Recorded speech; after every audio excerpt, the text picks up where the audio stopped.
What really happened with your host, Mike Rivero, because World War III is a really bad idea. Here is your host, Michael Rivero. And aloha, America. Welcome to our show today. It is Wednesday, October 16th. We're just about halfway through the month here and coming up on Halloween. We'll be talking about that a little bit later in the show here.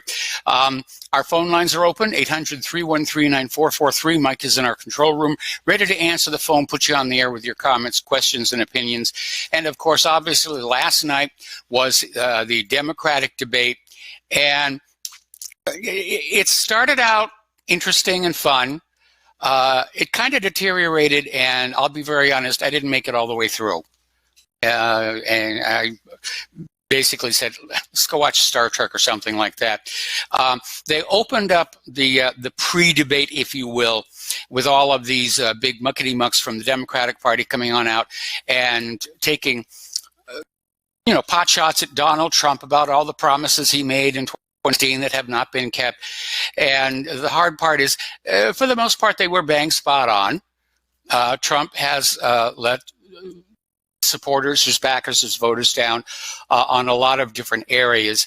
But they were really hammering that message that Trump must be a one-term president.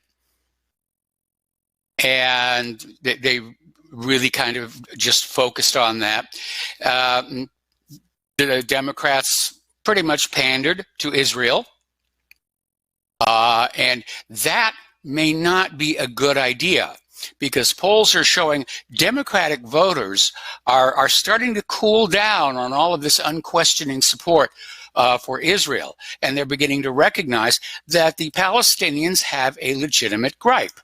And so campaigning by saying, I'm a friend of Israel, may not get the traction that these candidates are hoping. On the other hand, they're probably not pandering to the voters so much as to Jewish donors.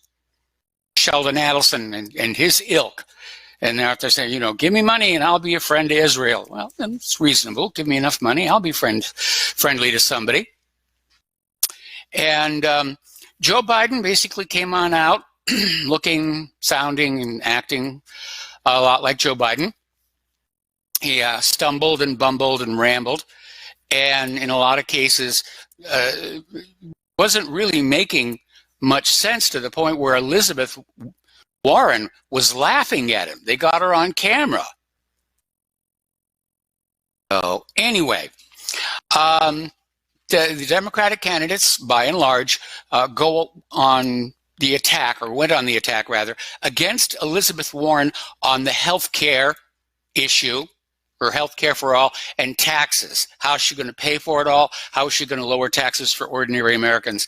And of course, one of the big points they made during the opening salvo at the president was that he promised tax cuts, and the only people who got the tax cuts were the big corporations and the already ultra wealthy, who really don't need the money as much as you and I do.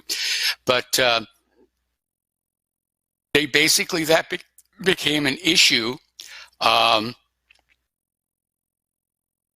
for most of the candidates here. But oddly enough, Elizabeth Warren right now is in a tie for first place in the polls with Joe Biden. And I think at this point, it's difficult to say, is Elizabeth Warren really coming on, or is Biden starting to melt down in front of us all here? Now, Buttigieg went after Warren for dodging questions on her health insurance plan. She talks more about the selfies that she's taken than how she's going to pay for all of this. And it's the same thing that we saw with Alexandria Ocasio-Cortez and her Green New Deal. How are you going to pay for all this? Well, we'll just pay for it. How? We'll just pay for it. How? We'll just pay for it.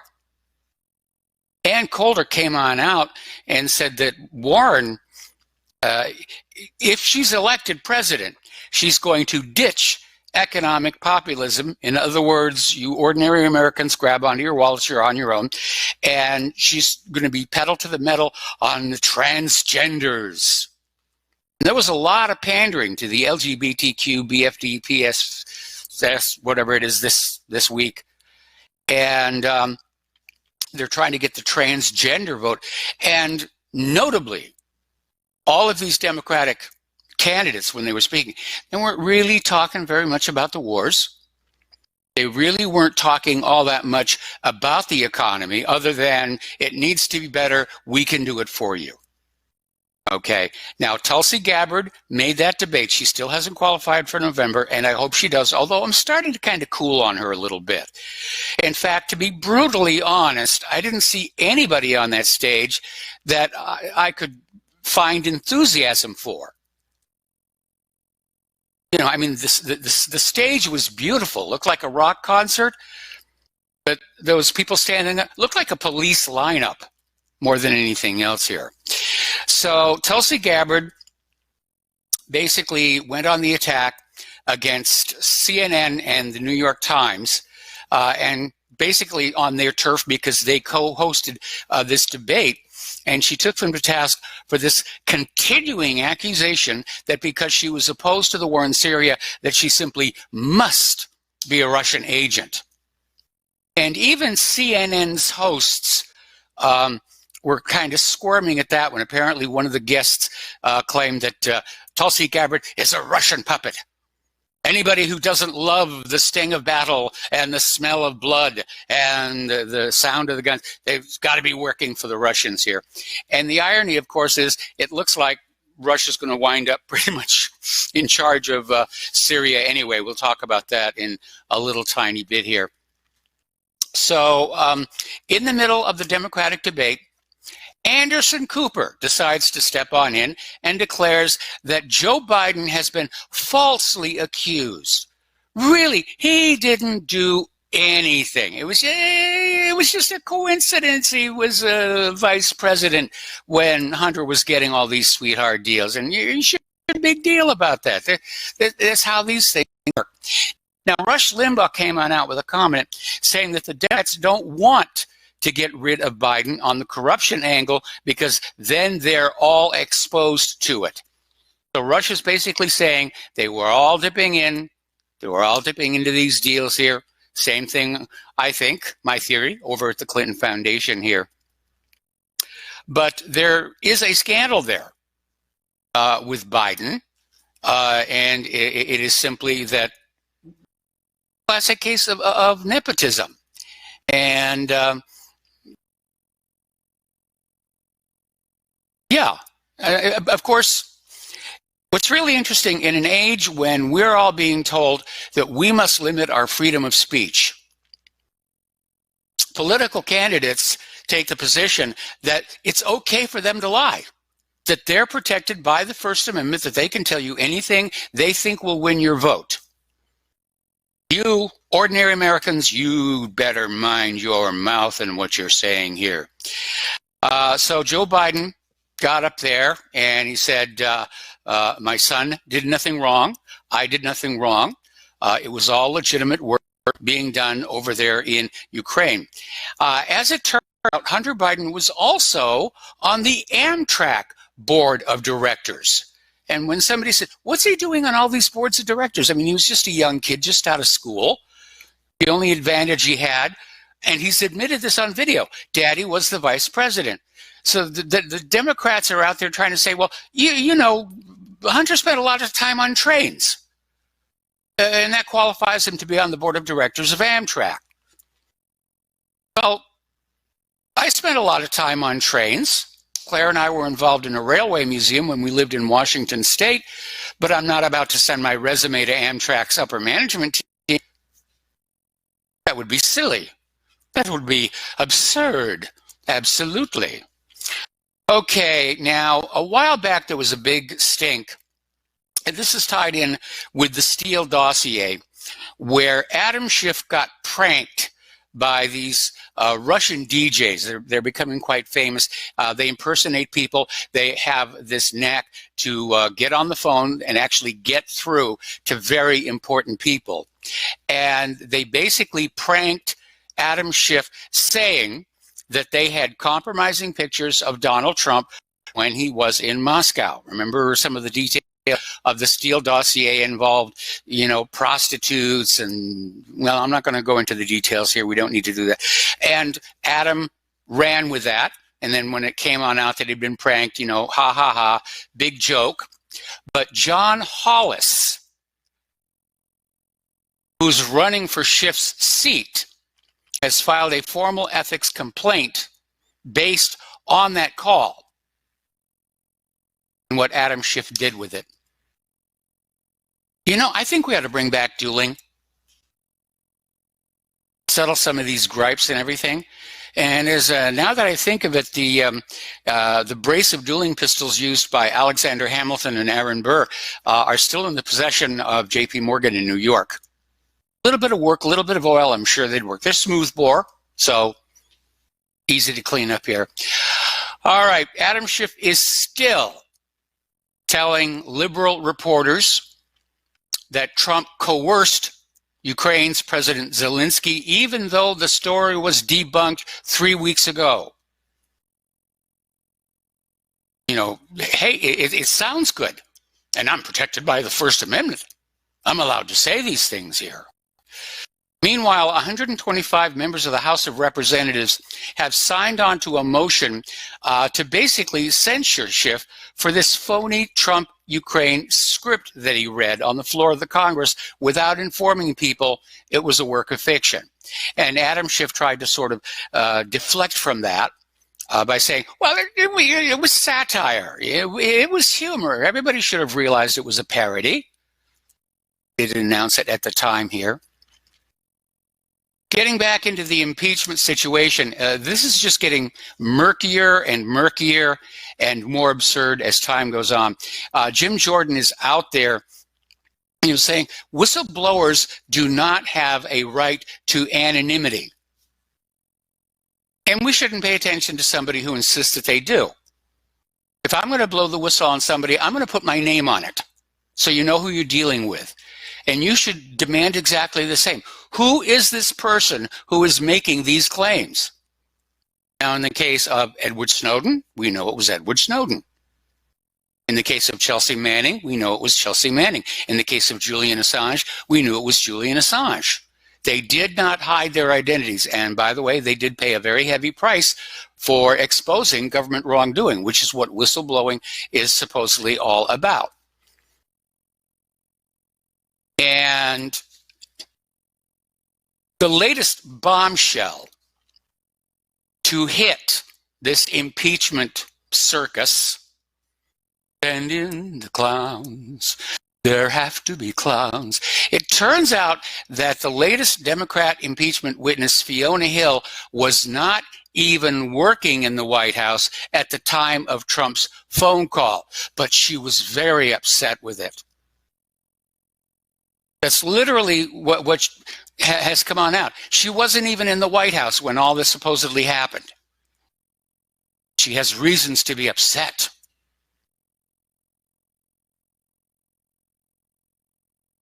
Nancy Pelosi has informed the Democrat caucus there will not be a formal floor vote to launch the impeachment probe. They're just going to go ahead and have an impeachment probe because they feel like it. Because Orange Man bad. And actually what's going on is Pelosi is trying to establish a precedent that the White House should not have the power and the means to interfere with how the House conducts its business, forgetting that there are very strict rules regarding the process of impeachment in the Constitution. I'm sure Nancy Pelosi's out there with George W. Bush. Constitution, smonstitution, it's just a blankety-blank piece of paper. So they're just moving ahead, full steam ahead, foot in the boiler. And there will be no formal vote. And again, it's another case of Nancy Pelosi and Donald Trump pressing their foreheads against each other and saying, no, this is the way things are going to happen. I think there ought to be a vote. And I think Trump is right to say, let's just have the impeachment vote. Forget about the probe. If you have something that you can impeach me for, go ahead and impeach me. So far, all we've got is rumor, innuendo, and supposition. That's all they got. So Democrats have changed the impeachment inquiry rules again. The closed-door interviews, you know, Adam Schiff came on out and said, you, the American people, you don't have a right to know what we're talking about. It's none of your business here. Well, these closed-door interviews are now considered depositions. And the reason they're doing that is to limit whoever's being deposed to just one attorney asking questions per round. In other words, it's another way of taking these very questionable, dubious so-called witnesses and further insulating them. And by having these things as depositions, there will be transcripts, obviously, which can be selectively leaked by the Democrats to the media.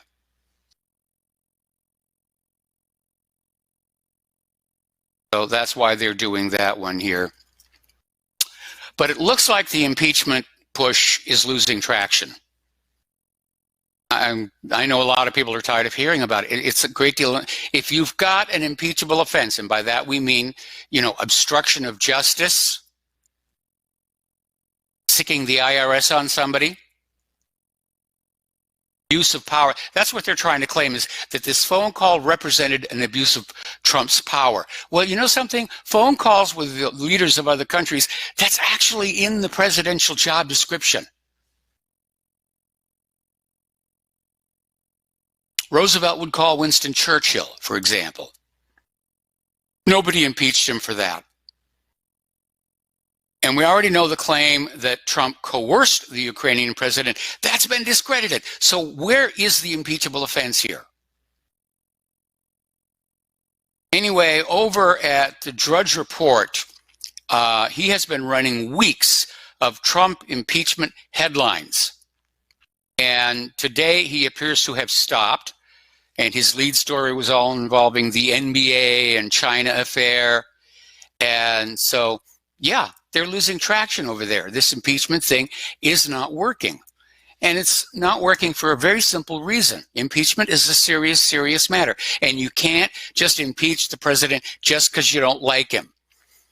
Especially in a situation where the Senate is not going to vote to remove Trump from office. They don't have the votes to do it, which sets up a rather bizarre Twilight Zone kind of a situation where Trump could actually be impeached and still run for his second term next year. That's how bizarro land our political system has become. All right, actress and Me Too activist Rose McGowan has dropped her support of Hillary Clinton. Big Hillary booster. But apparently after this story came on out about how Hillary Clinton was trying to protect Harvey Weinstein by trying to get a story about what he'd been doing suppressed. And so Rose McGowan is now saying, no, I can't back that. I can't support that. Nor should she. It was a very dishonest thing to do here. Okay, this one...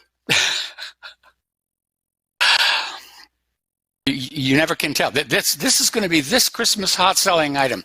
Representative Alexandria Ocasio-Cortez is getting her own action figure because she's the face of the future. They're making a toy. There's going to be a doll in the toy store that is based on Alexandria Ocasio-Cortez. That's just amazing there. All right, another story that's kind of breaking on out there. Apparently, between 2017 and 2018, FBI employees conducted 3.1 million questionable and illicit searches, including searches on U.S. citizens. They're just spying on everybody. All right, we got to take a break here for commercials, and we'll be right back. Aloha, America. Welcome back to our show here, and let's talk a little bit about the various war zones around the world, emphasis on the plural. The House today actually passed a resolution rebuking Donald Trump for his pullout, they're calling it a pullout, of Syria here. And here's the irony of all of that. Congress is now condemning President Trump for scaling back a war in Syria Congress never authorized. Just think about that for a while. Congress authorized the war in Syria, but now that they get to attack Trump, well, that's a bad thing. That's a bad thing. How do we do that? I think they ought to take everybody in the House who voted yes on this rebuke bill, all guns and parents, and send them home. They think Syrians are that important.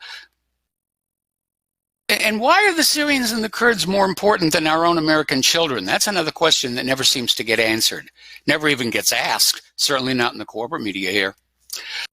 Meanwhile, the Syrian army has gained full control of Manbij, which at one point was pretty much the headquarters of ISIS.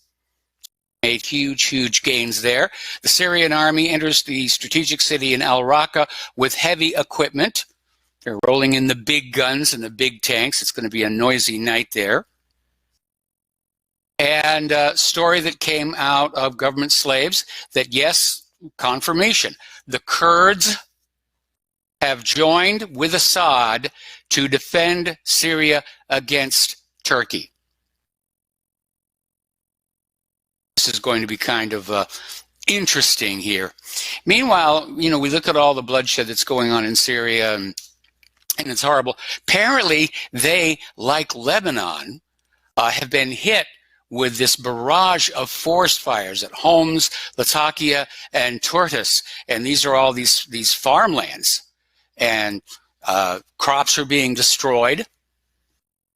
And for two different countries, both of whom have a shared enemy, to all of a sudden be hit by these fires, attacking their basic food supply, which is an ancient tactic in warfare. Destroy the food supply. Starting to view these fires with a great deal of suspicion. All righty. So Turkey is getting ready for their invasion of Kurdish-occupied Syria. And of course, Turkey doesn't own Syria. Remember when all of this started? It's going to be a buffer zone. We're going to encircle this one little city, and then when this is all over, we'll give it back. And of course, that didn't happen. So, Turkish invasion of Kurdish-controlled Syria has finally brought some attention to the U.S. presence in the country. Why are we there? What is the purpose of the U.S. troops in Syria? Now, the cover story, the last cover story, U.S. presence in Syria is that it's to fight the Islamic State. But if that were truly the case, then why has the U.S. sided with Kurdish separatists rather than the government of Bashar al-Assad? So that doesn't make sense. And we know it's a lie anyway because of all the lies that came before. Saddam is gassing his own people.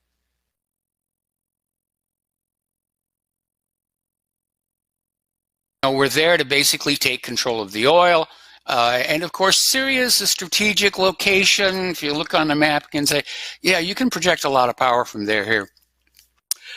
All right, yesterday it was reported that Donald Trump had sent Mike Pence over to Istanbul to meet with Erdogan. And Erdogan refuses to meet with Pence. He's saying he's feeling disrespected. Certainly understand that. And he says he's only going to talk to Trump, which would actually be to his advantage because Pence is a better negotiator, I think. Erdogan is mocking Trump, saying he can't keep track of the president's tweets about Turkey's Syria invasion, and then dismissed the threat of U.S. economic sanctions as nothing to worry about. So sanctions are a psychological device. Oh, we're being sanctioned. We're being sanctioned. You get sanctioned enough and you start to say, big deal. It's like being called an anti-Semite one too many times. You start saying, oh, okay, fine. That's what you want to think. I don't care. And apparently there's been another show of force. U.S. jets and helicopters threaten Turkish-backed fighters who came very close to American troops in Syria. Didn't fire on them this time. Turkey is claiming that was a mistake, but apparently these Turkish-backed fighters got too close to the American troops. So they sent out the aircraft, as it were. Okay, we got to take another break here for commercials. Join us on the air, 800-313-9443, and we'll be right back. Aloha, America. Welcome back to the show here. Now, the New York Times is reporting that the United States is finally reviewing plans to flush the nuclear weapons storage vault at Incirlik Air Base in Turkey, which I think would be a really good idea. Now, it's a U.S. base. It's part of NATO, and they store 50 warheads there, mostly of the B-61 design. The question is that base is surrounded by Turkish military forces. And Erdogan has to be thinking about how the field would change, the game would change, if he were to grab one or two of those warheads. So the big question is, can the United States get in and out those nuclear weapons? They're probably going to have to try and fly them out. Anyway, that's going to be another area of contention there. I mean, even if, hypothetical, the U.S. goes on in, they throw a bunch of these B-61s into a transport plane, and it takes off, and Turkey shoots it down. Now, the bomb casing itself is going to be destroyed, but the critical component, the fissionable material, so it's a two-stage, multi-stage design. Just having that material gives you a tremendous advantage here. Doesn't take that much to build the bomb, especially a uranium bomb. It's a big, long pipe. 2 subcritical masses of uranium at either end. Slap it together, it goes bang. That's it.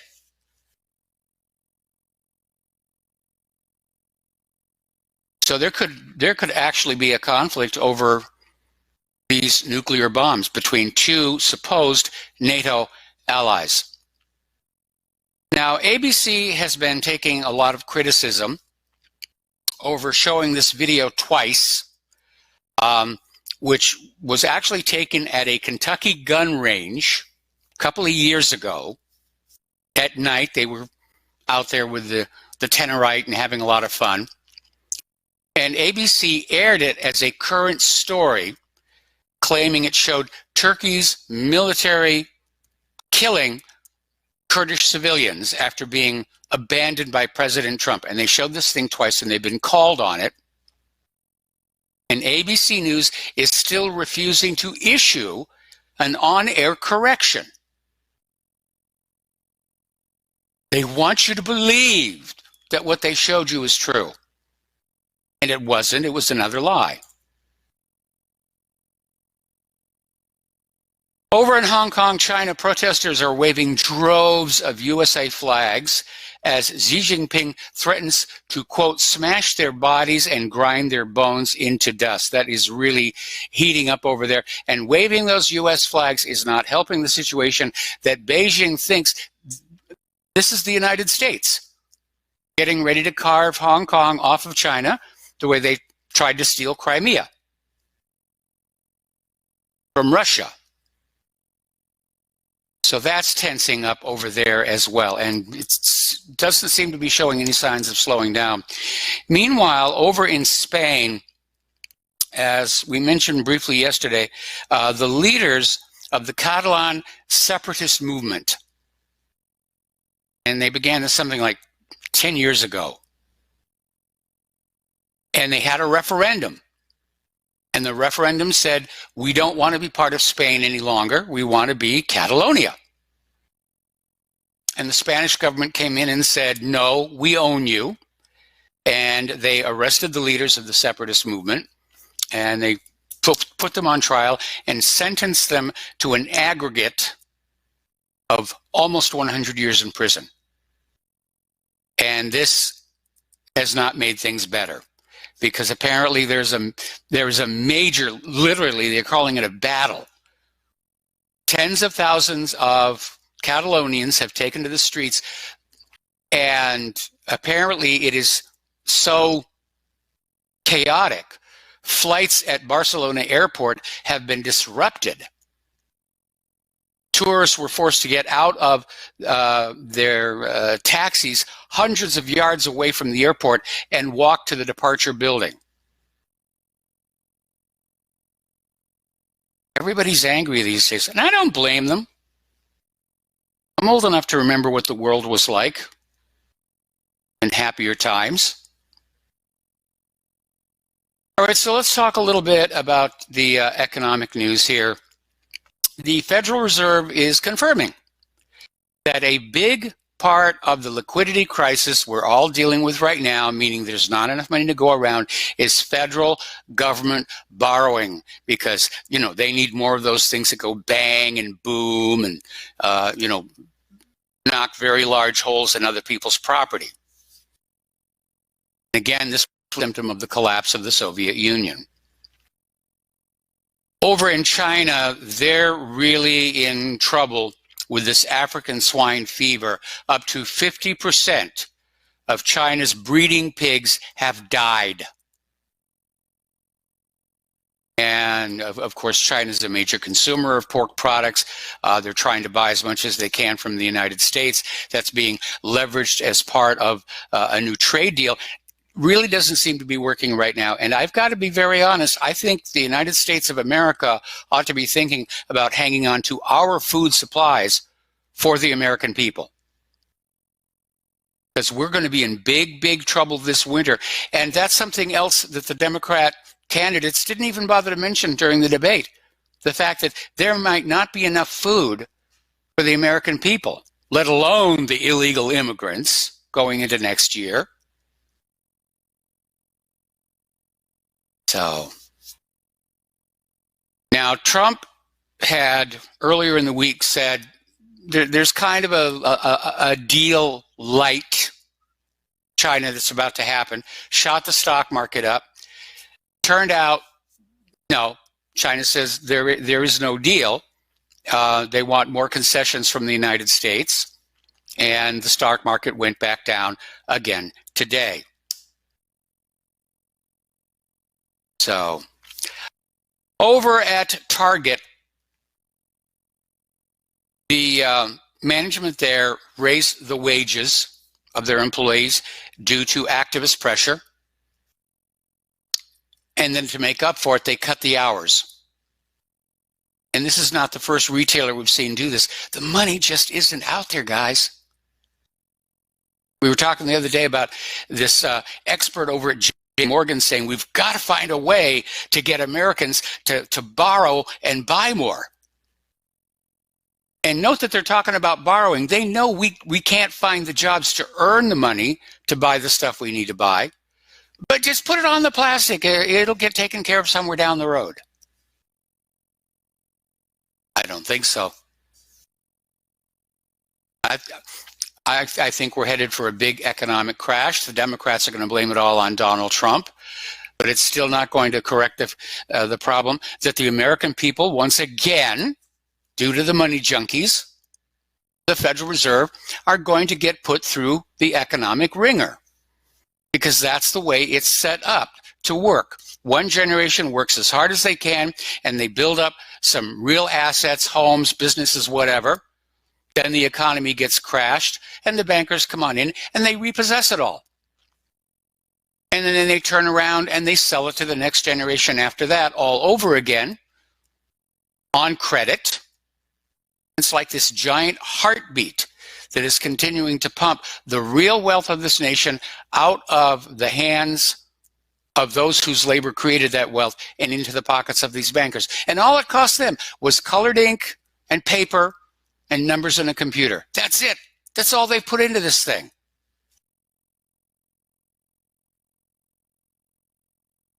Now, looking at the migration issue, Trump may have just ended chain migration and cut it by about 65%. Late Friday, Trump signed a proclamation And it was basically implementing his advisor Stephen Miller's dreams of restricting legal immigration a reality. Now, this goes into effect on November 3rd. The proclamation will make getting into the U.S. much harder for immigrants sponsored by family members, the phenomenon Trump has excoriated as chain migration. You know, they get one person into the country and they get them on the track to citizenship, and then they turn around and say, oh, well, I've got all these cousins and nieces and nephews, and you know, they're all family, and we need to bring them in as well. So Trump has really ended that as well. And that's a good thing here. All righty, liberals are courting the illegal immigrant votes. They're considering ending citizenship fees in order to buy more immigrant votes. And as a little academic reminder to everybody out there, illegal immigrants aren't supposed to vote. But the Democrats are relying on that. That's why they fought in 2016 so hard to end all laws requiring the showing of ID. Don't forget, there's that video floating around from New York from 2016 where they were literally busing illegal immigrants from polling place to polling place to polling place so that they could even vote multiple times. It's just a big cheat and a big scam. And Trump has had 2.5 years to deal with this, and he failed to do it. And I know I'm going to get a phone call saying, well, look at all the things Trump has been dealing with. I'm sorry, he's the president. He wanted the job. And I have to tell you, I am not impressed. So, all right, out in California, they're sort of recovering from the latest round of wildfires and the power blackouts. And they're basically saying the main culprit, California's new blackout economy, is the mismanagement of water, forests, and electrical lines. Now, we know the issue with the electrical lines goes back to PG&E, just not spending the money to properly maintain these high-tension lines, make sure they got a good sag on them. Mismanagement of the forests, that goes back to the economy of spending money on war rather than on keeping fire breaks open and clearing up dead brush and controlled burns.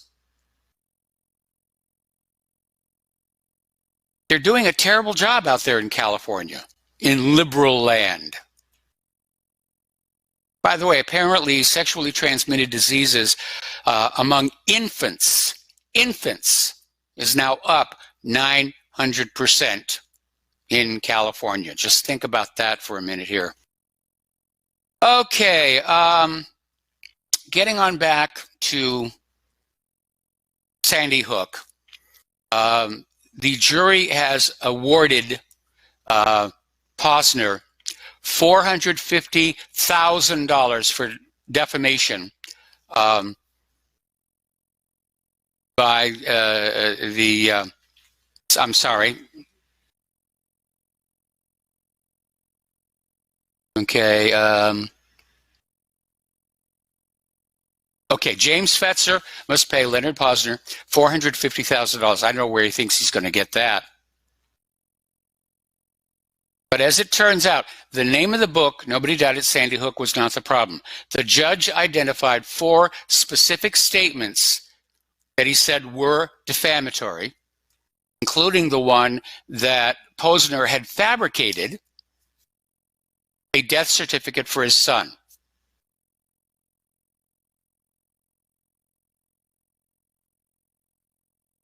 There's a really big bird out there. Okay. Over in Hugo Police Department, detectives Billy Jenkins and Chad Allen have been identified as the officers who opened fire on a vehicle driven by William Devone Smith, 21, whom they suspected of robbing a pizza shop. And there were children in the back seat, and 3 of them were shot in the head.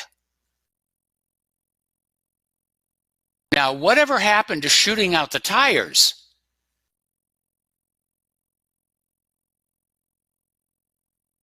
It's just absurd here.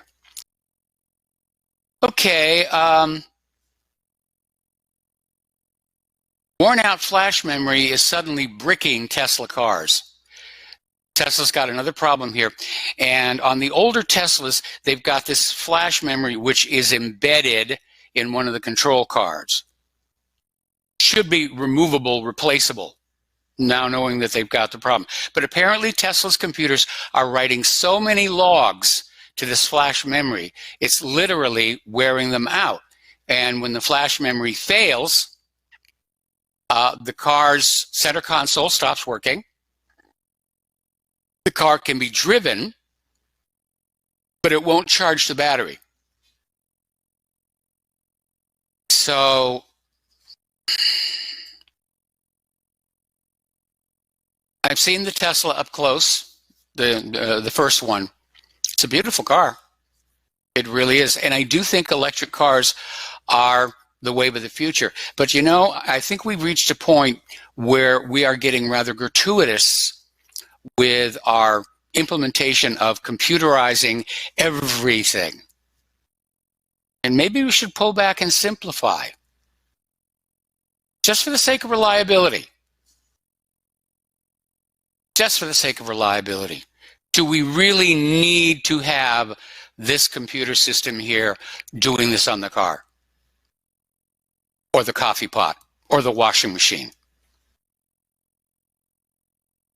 And if we don't really need it, let's not do it. And maybe that's coming out of my personal bias here after dealing with Windows 10 and all of the issues of moving all of this equipment from Hawaii to here in Indiana. And I'm computerized out. I'm really computerized out. I miss the days when computers were actually fun. These days, it just seems like, you know, everything's, it's no longer a matter of convenience. It's just another marketing gimmick. It's a selling point. This has a computer in there. Okay, we got to take a break for commercials. We'll be right back after these few words.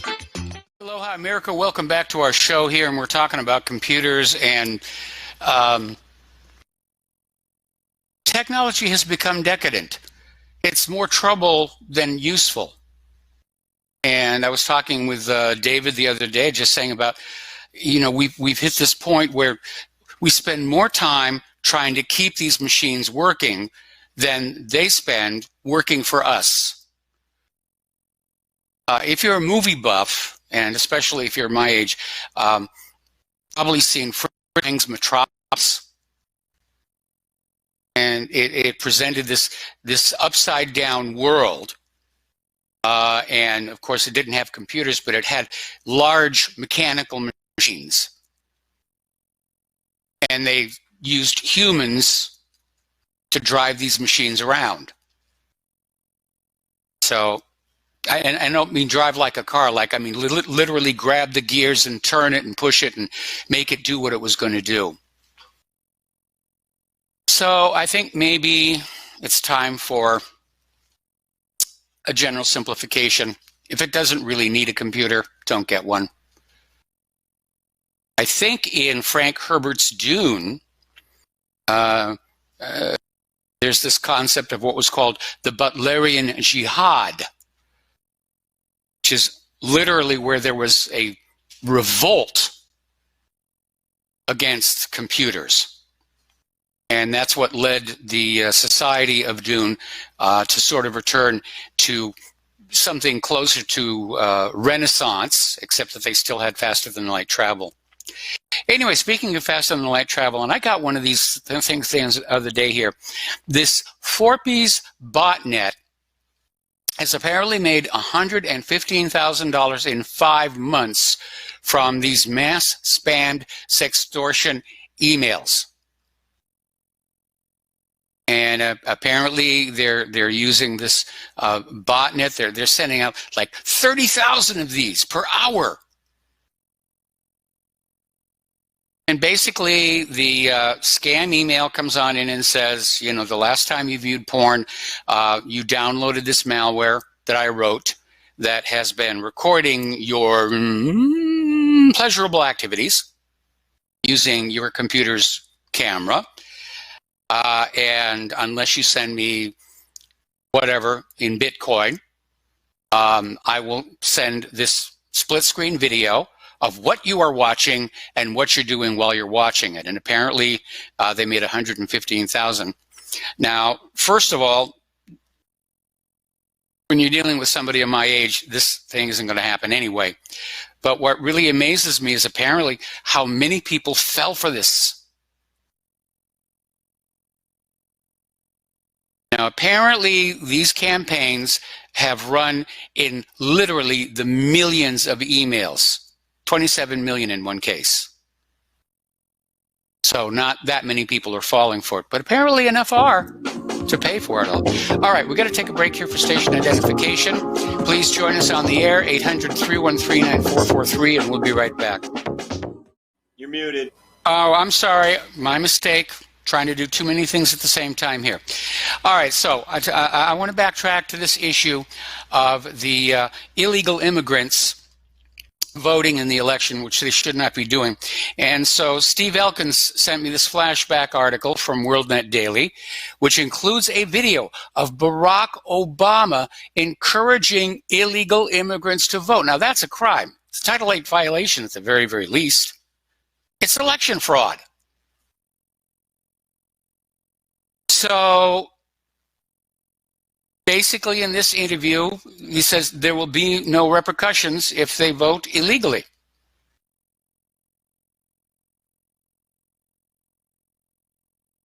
All right, getting on back to other stuff here. Talking about computers, we're talking about this Forpus botnet made $115,000 in 5 months by sending out these emails saying, we have surreptitiously recorded you watching porn and doing what you tend to do when you watch porn. And we also copied off all of your contacts. And if you don't send us the ransom, then we are going to email this out to everybody that you know. And like I said, it kind of is a little surprising and disheartening how many people fell for this thing. Gosh, it makes me think I'm on the wrong line of work, you know? So, and here is a little point. I myself personally have got nothing against, a person's viewing habits. If they want to look at porn, that's fine. But in this day and age, in this jungle that the internet has become, visiting any porn website is an open invitation to have your machine hacked. Now, there's a lot of porn websites that are out there saying free porn. It's not free. They want you to hit that little click button so that they can get into your machine. And you've got to be dumb to do that. Sorry, but you do. Days like this, I miss Penthouse Magazine. Penthouse Magazine wouldn't infect your computer. We actually have a caller on the line here. James and Charlotte, aloha. Welcome to the show. What's on your mind? Oh, I got on immediately there. You're our first caller today. Oh, really? Well, great. Well, I'll try and make it interesting. You hit on a topic just a couple of minutes ago that really bugs me. You were talking about how everything is becoming computerized. And along with that, I guess really hand in hand with that is something that just bugs me to death, is the built-in unrepairability of everything today. Yes. I mean, absolutely nothing. Well, I would say other than a car, I don't know of anything really today that can be repaired. And well, it's kind of interesting. There's been talk about right to repair laws being passed in several states. It hasn't really happened. But even today, modern cars, they're not designed for their owners, drivers, to do much more than maybe change a spark plug or put antifreeze in there. And, you know, you're encouraged to take them to the manufacturer's authorized mechanic, which is just another way of making money off of what was going on. I remember when we had our Xterra and it developed a leak underneath one of the valve covers, little oil leak. So having been a gearhead in my youth, I figured just, you know, take the valve cover off, put a new valve gasket in there, and you're done. It turned out that for that particular model of the car, the both valve gaskets and the head gasket were all one unit. So you had to go down to the approved mechanic, and they literally had to tear the top half of the engine off to fix this little tiny oil leak. And the idea is, you know, they don't want you to repair what you have because they don't make money off of that. They want you to buy the latest whiz-bang gadget. It goes through its planned obsolescence cycle. And then you toss it and you buy the next one. And what really annoys me is you have all these environmental wackos running around screaming about save the environment, save the environment, save the environment, and they absolutely will not talk about just how destructive to the environment and wasteful this particular model of commerce happens to be. Yeah, absolutely. Another example I can give you, a friend of mine, right now, I was visiting him a couple of weeks ago, and we got to talking about exactly this thing, and he has got, as of right now, he has got 5 flat screen computer monitors stacked up in his closet that have gone bad. Yes. And I've got 2, and I have found there's only 2 places I know of in the entire state that will even accept these to be repaired. And one person I called that used to take them in to be repaired, he said, forget it. I'm not taking these in anymore. We can't get the parts out of China. Yeah. And that's it. They can't be repaired. And they're just full of toxic material. Oh, yeah. And there's nothing. What are you going to do? Put them in a landfill and poison the groundwater with them? What are you going to do with them? Yeah, there's a lot of places where it's actually illegal to dispose of this kind of equipment through the regular landfills. And when Claire and I lived in Oahu, we were part of a charity program called Hawaii's Computers for Kids, and we ran it together with CompUSA. And every once in a while, we would have a big collection day where people would bring over their old used up computer equipment. They'd get a store credit for it. We'd refurbish it and make it available to schools and churches. But that was back in the days when you could physically open up the box, swap cards if you needed to, replace cables if you needed to. But you're absolutely right. The way they're designed right now, I mean, they're designed to be assembled and built by robots. And they get slapped together really kind of fast. But it's like, the other day we had to replace the battery in Claire's cell phone. And I mean, just looking inside that thing, it's not something humans are meant to do. Yeah. You're mentioning cell phones. I got another cell phone not long ago, not even a smartphone, mind you.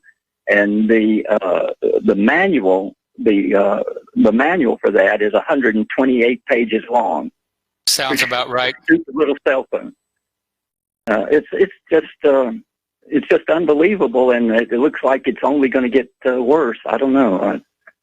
It really is, and of course, if you don't read that manual and something goes wrong, well, that voids your warranty.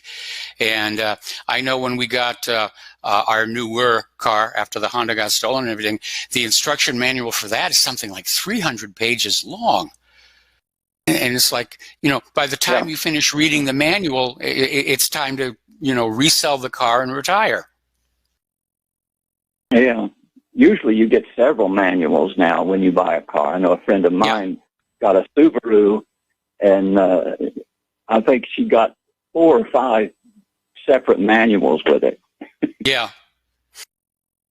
Well, that's because so many of these cars are now being made from components that are bought from other providers where, Audi will provide the engine, they'll get the transmission from this other company, they'll get the frame from over here. I mean, if you're really into cars, there's a show over on Amazon Prime called Grand Tour. I think they've been renewed for another season, where they talk about how these cars are being built. And for old-time gearheads, it's a lot of fun. It really is a lot. It's a fun show. I recommend it highly. But yeah, they don't want you to fix things. And by the way, we went through the same thing that you're going through. We've discovered that the people who moved us here to Indiana destroyed the flat panel computer display in Claire's computer. So we had to replace that. And it's just insane. Yeah. I mean, this weekend I'm putting my office back together, and I'm living in fear of the first time I try and power the system up. Well, I appreciate you letting me get it off my chest today. It's something that just frustrates me endlessly. Absolutely. Okay, well, thank you for the phone call. We're going to let you go, and we're going to switch over to Dustin in New Jersey. Aloha, Dustin. Welcome to the show. What's on your mind? Well, Mike, you're talking about robot assembly lines. If anybody wants to see the most incredible assembly line with robotics, you got to look at the Porsche, that Taycan electric car they came out with. I never seen anything like it. I mean, it is a work of art. If anybody looks on YouTube on that video, I mean, it's amazing, like the robotics involved in this assembly line. I mean, I don't know how much the car costs. It's obviously out of my range, like the Tesla, but like it's a really amazing. I tell you, Mike, they got their act together when it comes to. Well, they always have had. I mean, they've always prided themselves on their education system and the skill sets acquired by their young people. That's why at the end of World War II, everybody was out there trying to grab the German scientists because they knew these guys knew things nobody else on Earth did, like how to get to the moon. Hey, Mike, before I talk about Turkey and stuff, did you mention the movie Metropolis? Yes. Yeah, that's like my top 5 movie. If people never saw that, watch it. It's black and white. They got a musical version where it's like got Adam Ant. Don't do that. You go back to the original black and white, directed by Fritz Lang.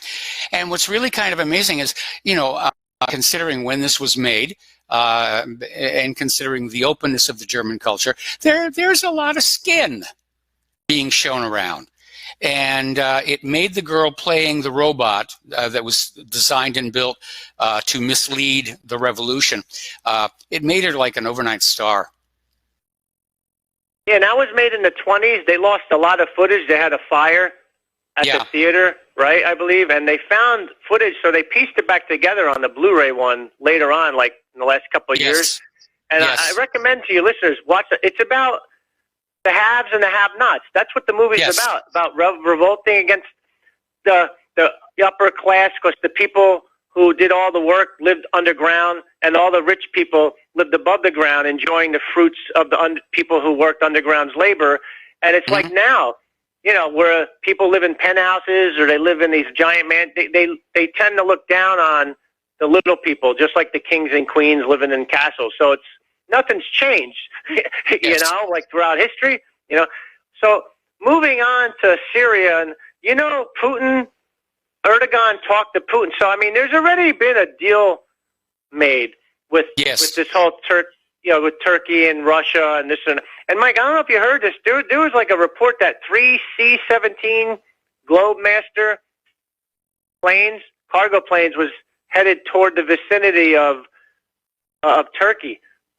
So I don't know how big those are and how big the B-61s is, but is 3 cargo planes enough to carry like 50 B-61? Because I don't think they're big enough. No, they're considered tactical / strategic because they're variable yield.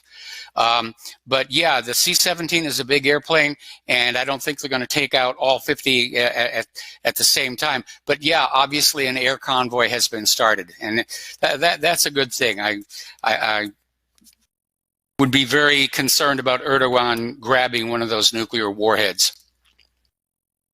Mike, like I said the other day, or the day before yesterday, it was we slapped them in the face. Like that's what the Turkish people, that part of the world looks at. That if people don't realize, in Sirlik Turkey is like, you got the Sea of Bosphorus. That's a very serious, not as strategic as Turkey. I'd say Turkey is like that's the most strategic place. If we get booted out of Incirlik, they bring the Russians in. Which I don't have a problem with that, because we should only be in our own country. We should not have no bases like that around the world. We've got almost 800 of them. Yeah, exactly. Well, that's where all the money goes. And well, not only that, but we pay them, right? We pay them the least. So that's taxpayers' money, which could be better off going to back here, paying for infrastructure and stuff. Yes. So, but see, more people are interested in, global hegemony than I just was listening to a radio station yesterday about how MTA in New York is like, they're talking about, they're dead. They're deadbeats. They're dead. Their debt is too much. So I'm like, the whole country and the people and the corporations are just filled with too much debt. Yes.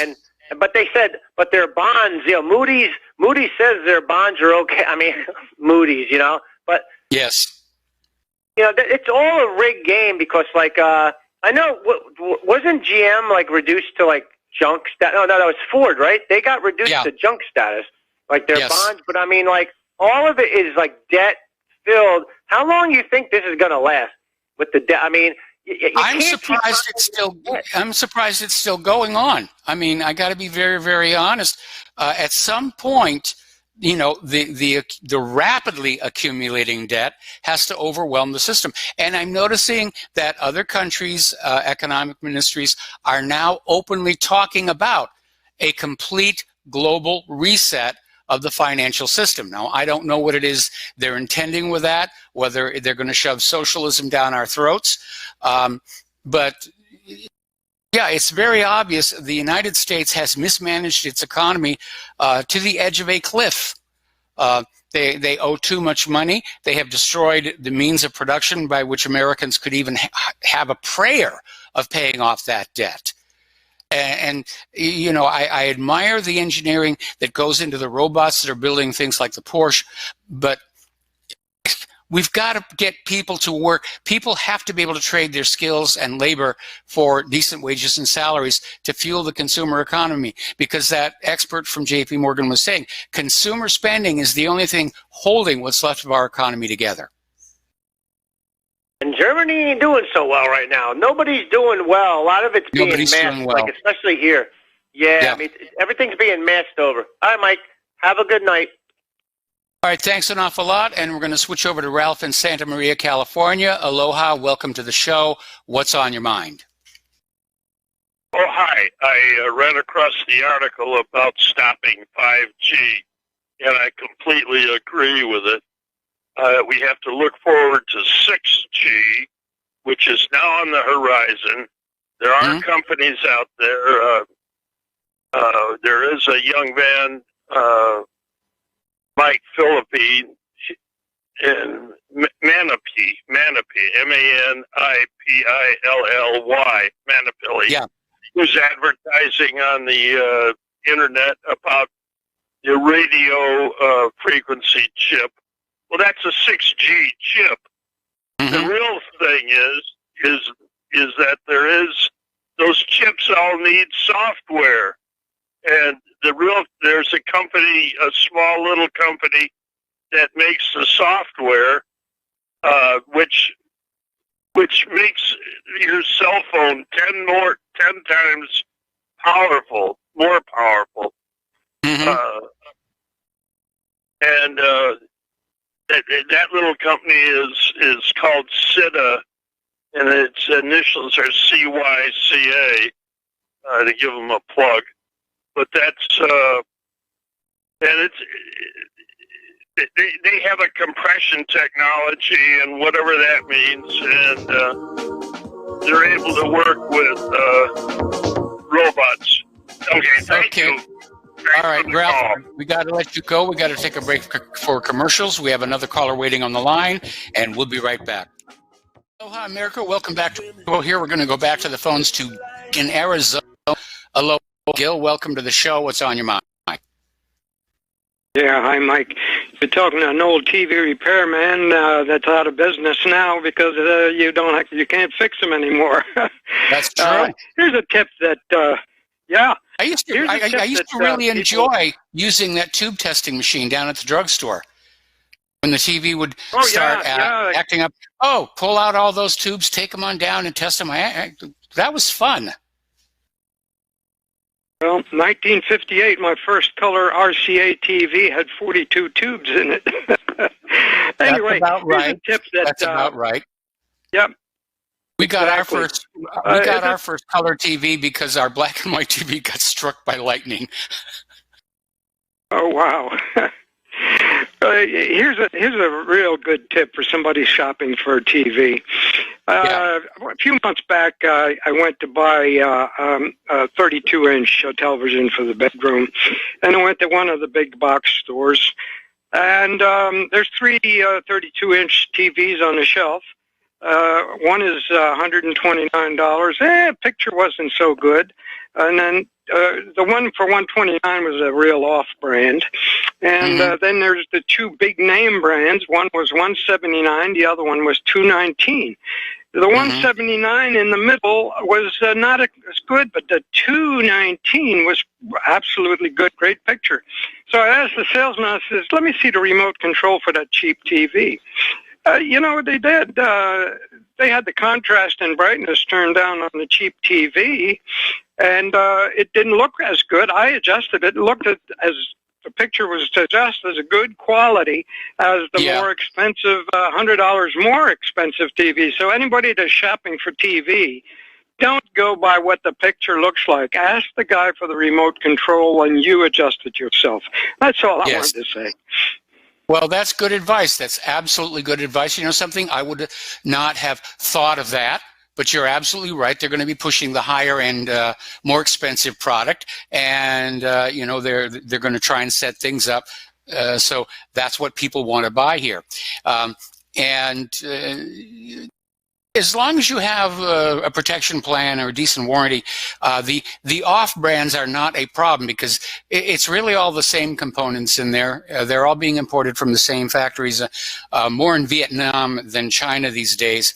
But they are going to wear out. That's just an ugly reality, or they're going to get dropped and ruined by your movers.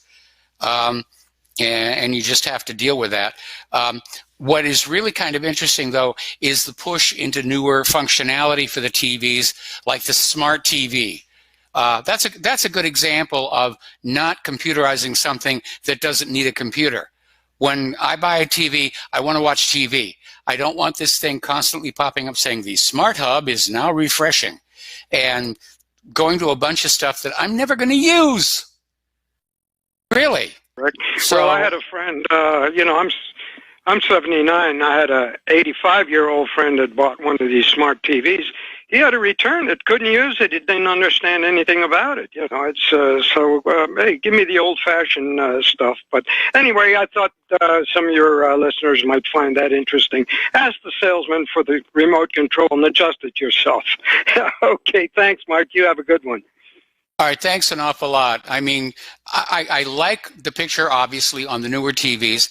The last time we bought our main living room TV was actually under a service plan. Our previous TV failed literally with 3 days left to go on the extended warranty. They couldn't get parts to fix it. They couldn't get a replacement. So they said, just come on, pick out a whole new TV. And they gave us one with the 3D glasses, which I think we've used a total of maybe 4 times. It does enhance Let's see, okay. I mean, it does enhance shows like Avatar, which is still my favorite movie, and I think that was a good use of 3D. There's a lot of horrible 3D out there where they just stick things at you just for the gratuitous sake. And of course, now the big push is 4K TV. Okay, and at Claire and my age, we can't tell the difference between 4K and 1080p.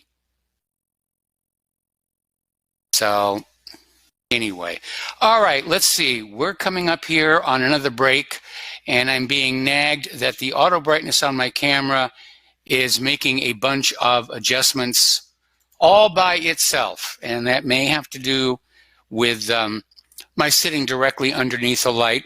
So let me turn that light off and see if that improves things on this next commercial break here.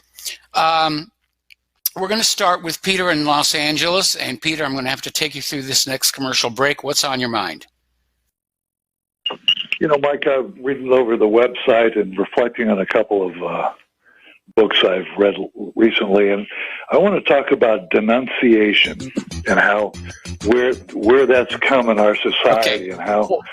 Going to put you on hold. Going to put you on hold. Do not hang up.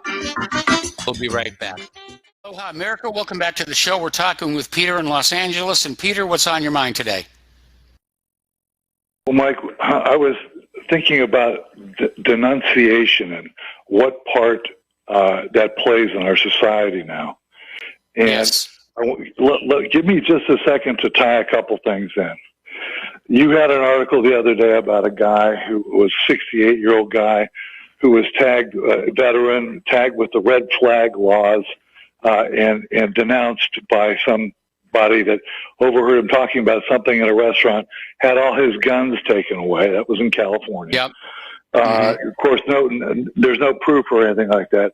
Then I'm thinking, well, how about the Kavanaugh thing, where he was denounced by somebody who said something happened back in 1983 at some party when he was 17 or something. And then you think about the denunciations of the lady who just said that Trump was with a phone call. Turned out she wasn't even in the White House for the phone call. She was a Soros employee for 6 years. Another denunciation there. There are all these things that are happening that just go on, and it's taking a person can be. There are occasions where men are being denounced by the Me Too people and they lose their careers without even any kind of proof that it happened. Yeah. Or, and people are politically being denounced all the time, and people with real crimes they're not even looking at. Like no, they're not. Hillary and the uranium one and all that stuff.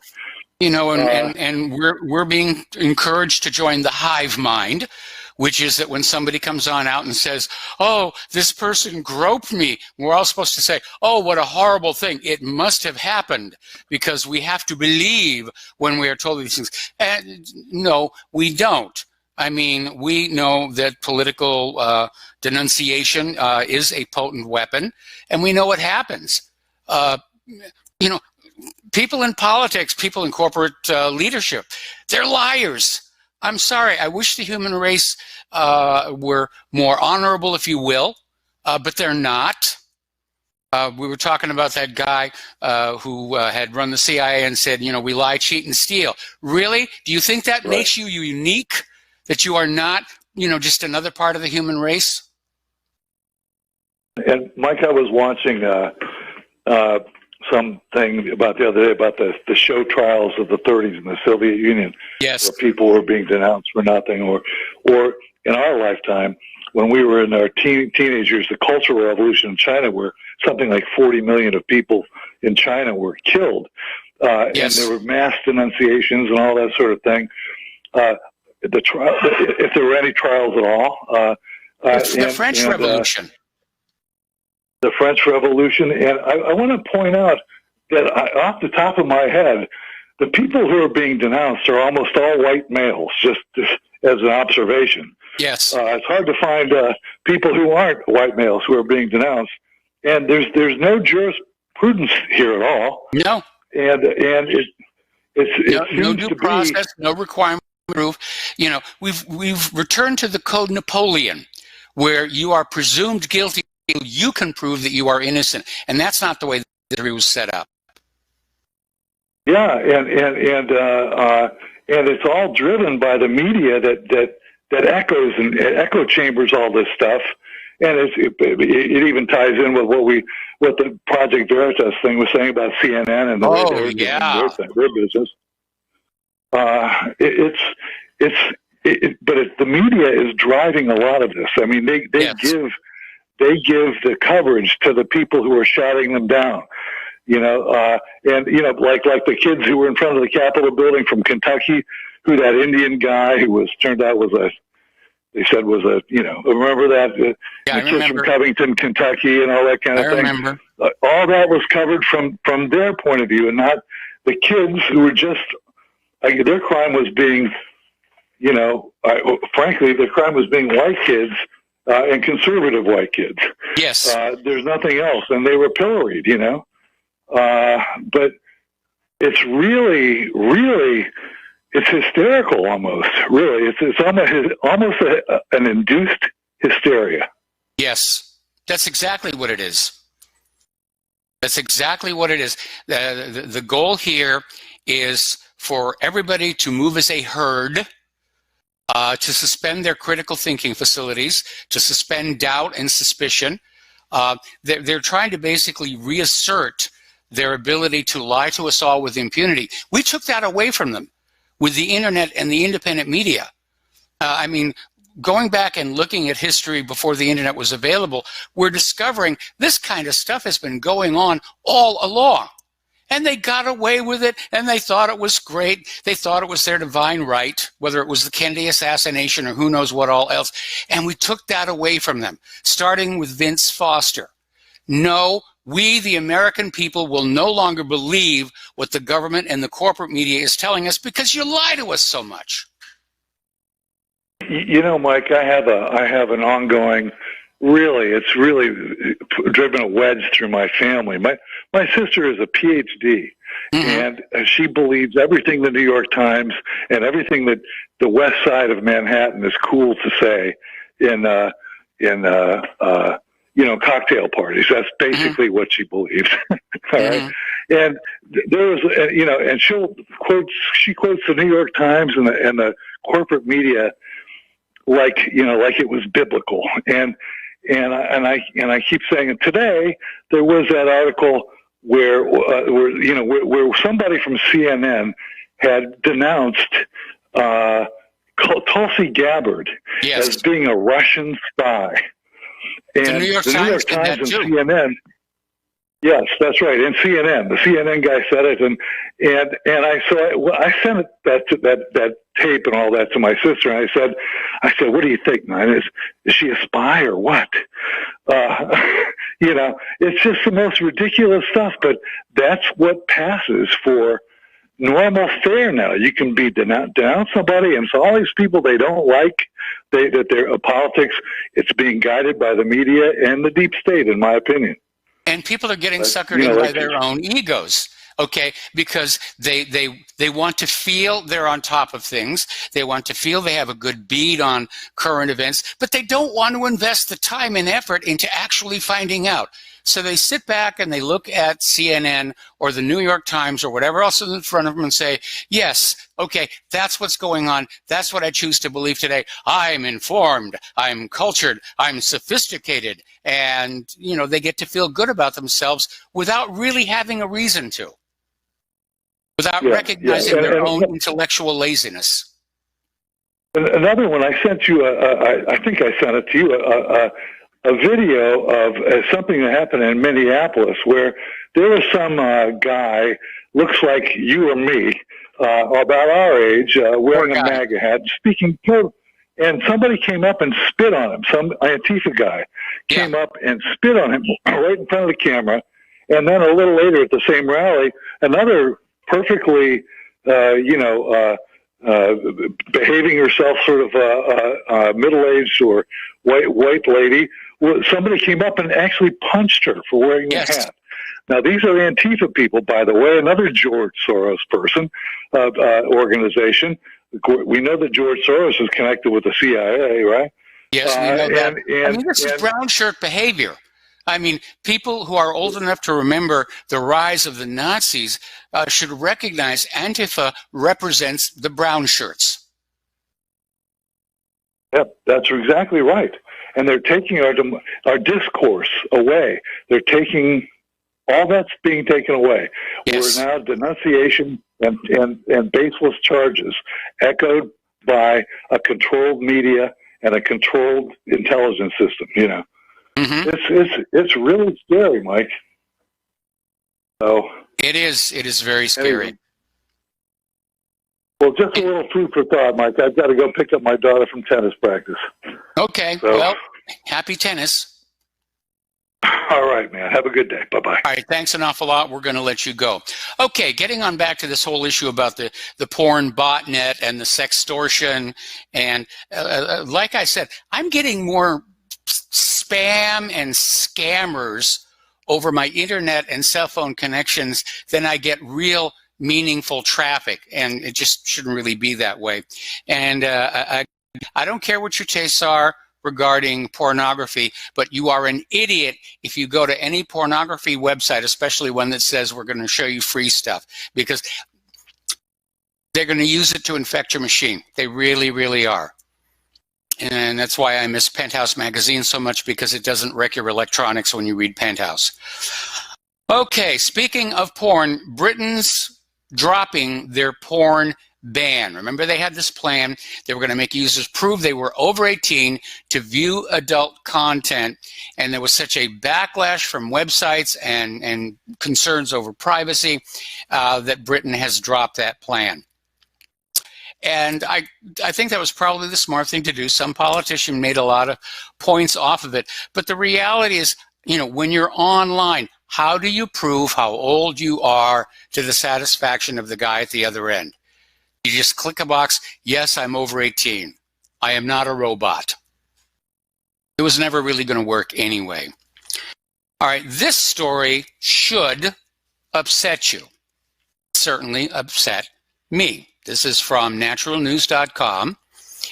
And it starts out with the revelation that the United Nations Children's Fund, UNICEF, is also now sounding the alarm about vaccine-induced illness, warning that polio vaccines have the potential to infect people with polio. This actually started last year, where this children were getting the polio vaccine, and all of a sudden they came down with what looked like polio, and the medical establishment said, "Don't call it polio. Don't call it's acute flaccid myelitis. It's polio-like, but it's not polio. They can't have polio. They had the polio vaccine." So the UN is now out there saying that, yes, polio vaccines are infecting people with polio. But if you say the same thing on your Vimeo account, you will be shadow banned or removed from the platform entirely. And so what you are seeing is, and it's all big money, big pharma money. You know, they're pushing these medications. They charge a bloody fortune for them, and that gives them enough money to go on out to these media corporations and say, "Look, hey, come, let's make a deal. We're going to make such a deal. We're going to make here. We're going to buy your top management. They're all going to get new Ferraris as long as you will protect what's going on here." So you've got YouTube and Google and Facebook and Vimeo are now complicit in this covering up of the fact that there has been a horrible, horrible mistake made with the polio vaccine and other vaccines as well. You know, we're talking about children's lives at risk. Children, schmildren, we need to make sure our stockholders are happy on this next quarter here. I saw this article, Google is worthless now. And It harkens back to a time when Google really did work as a search engine. And today, it's all filtered. Worse than that, you get ads. You search for something, the first page is all going to be paid advertisement. And very often you can search for things that you know are on the web, Google won't find. Now, because my main machine is not up and running, I don't have access to my image library. So the other day, I went to use Google to basically try and locate one of my ClimateGate images. And I got results that were completely irrelevant to the climate, completely irrelevant to whatreallyhappened.com. Google has paralyzed itself. Now, as you know, there's been this Google whistleblower who has now sadly lost his job. And this Project Veritas. And he's asking a legitimate question. Are we going to just let the biggest tech companies in America decide who wins every election from now on? Because if we're going to do that, why bother having the election? You know, just get these CEOs from these 5 or 6 companies together and, you know, they'll go down to the bar and hoist a few and say, oh, I like Ann Warren. I like Warren. Let's go with Warren. Hate Tulsi Gabbard. Let's go with Warren. Now, to me, that's a pretty reckless way to run a country. It's a reckless way to run a company, which may be why the service that we're getting from these companies is deteriorating here. But apparently, never-Trumper Ben Shapiro and others were meeting with Zuckerberg for private dinners while Facebook pillaged all pro-Trump websites, literally erased them, unpersoned them, have been disappeared, to borrow the parlance from South America here. Alrighty, 500 experts have signed a declaration that there is, in fact, no climate emergency. In fact, a lot of people are saying, where is all this global warming? I mean, we're seeing the massive blizzards and the mess that are going to wreck our farming economy in that part of the country. Record-setting cold everywhere. Where's the global warming? It's out there. It's hiding at the bottom of the ocean. They actually said that at one point.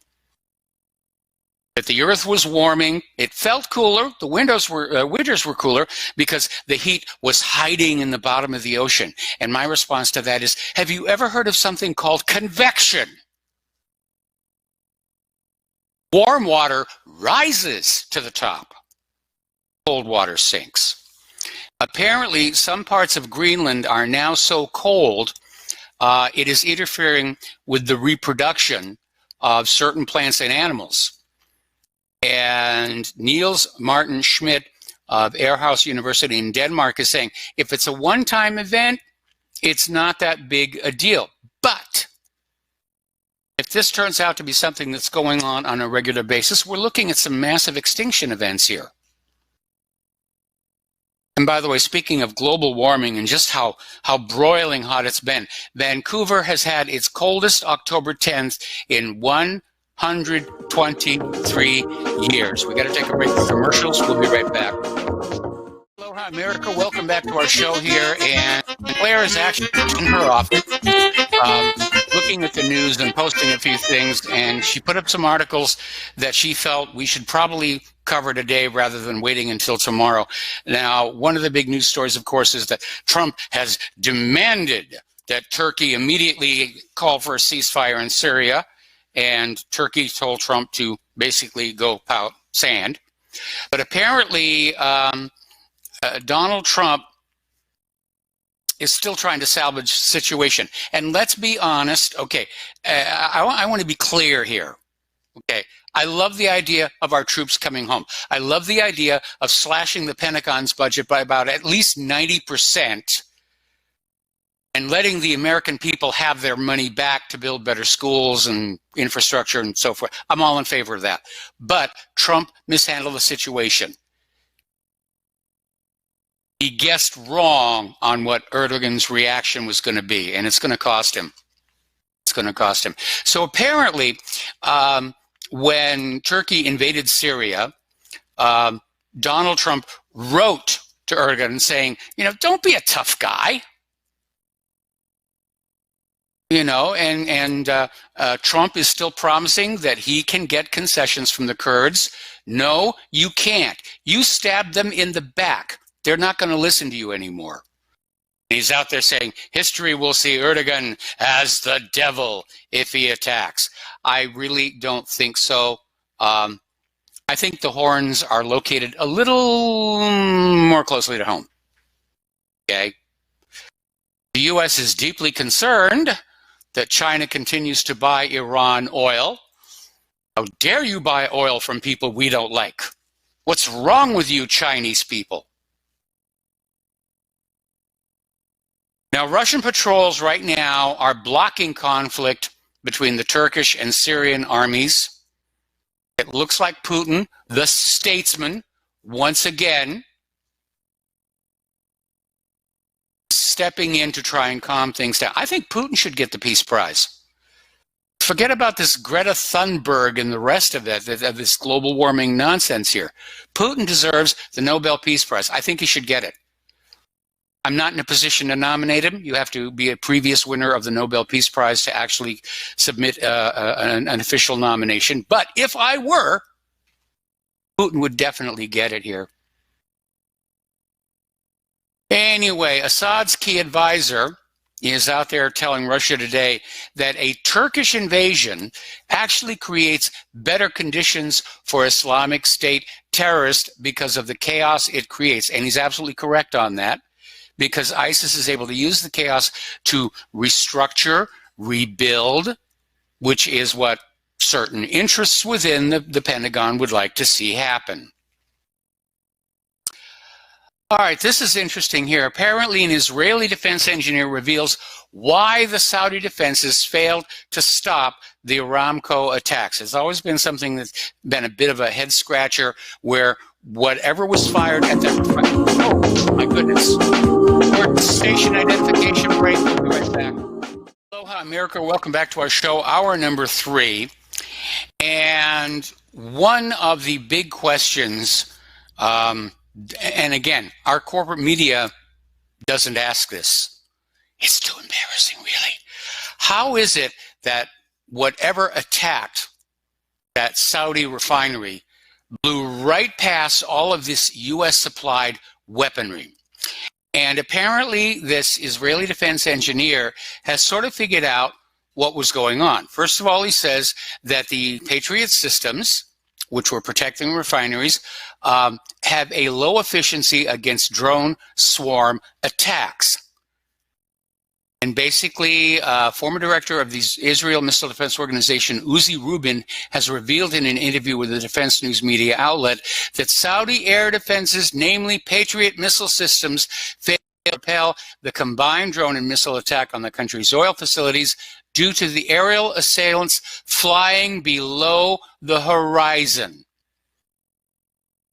A situation the Patriots are not prepared to deal with. Apparently, the Patriot aims its radar above the horizon because that's where the incoming threat is supposed to be. What do you mean fly below the horizon? You're not allowed to do that. Ever hear of Doppler radar? It's used in military aircraft. Look down, shoot down radar systems. That caller we had on yesterday is right. The Patriot is 2 generations old. And the United States government is out there trying to arm twist countries to buy the Patriot instead of the S-400 and the now coming online S-500. It's like the U.S. government is out there trying to sell Edsels, countries that want to buy the Porsche. Anyway, Erdogan is planning to visit the Russian Black Sea resort of Sochi to meet with Putin on the 22nd. Yeah, Yeah. Guess what, Donald? Turkey is now going into the Russian orbit. We could lose Turkey as a NATO ally, which to me is not such a big loss. God, they have botched this up so bad. Well, look at this, what's going on here. This whole thing with Hunter Biden and Joe Biden. People are getting promotions. They're getting into these positions of power and influence because they've got the family connections. You've got the family name here. I remember the movie Top Gun, which is one of my favorite movies here.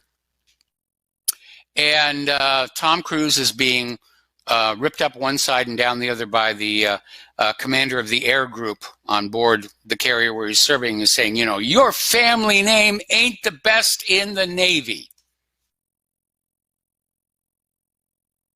I'm sorry. I don't think we should be running the U.S. military under the rules of heraldry, but that's just me. I'm silly that way. What can I tell you? Article coming on out here. U.S. sanctions could push Turkey to leave NATO. So long. Don't let the door hit you on the way out. Apparently, Warren has deleted the tweet where she brags about being a Native American. Okay, well, good for that.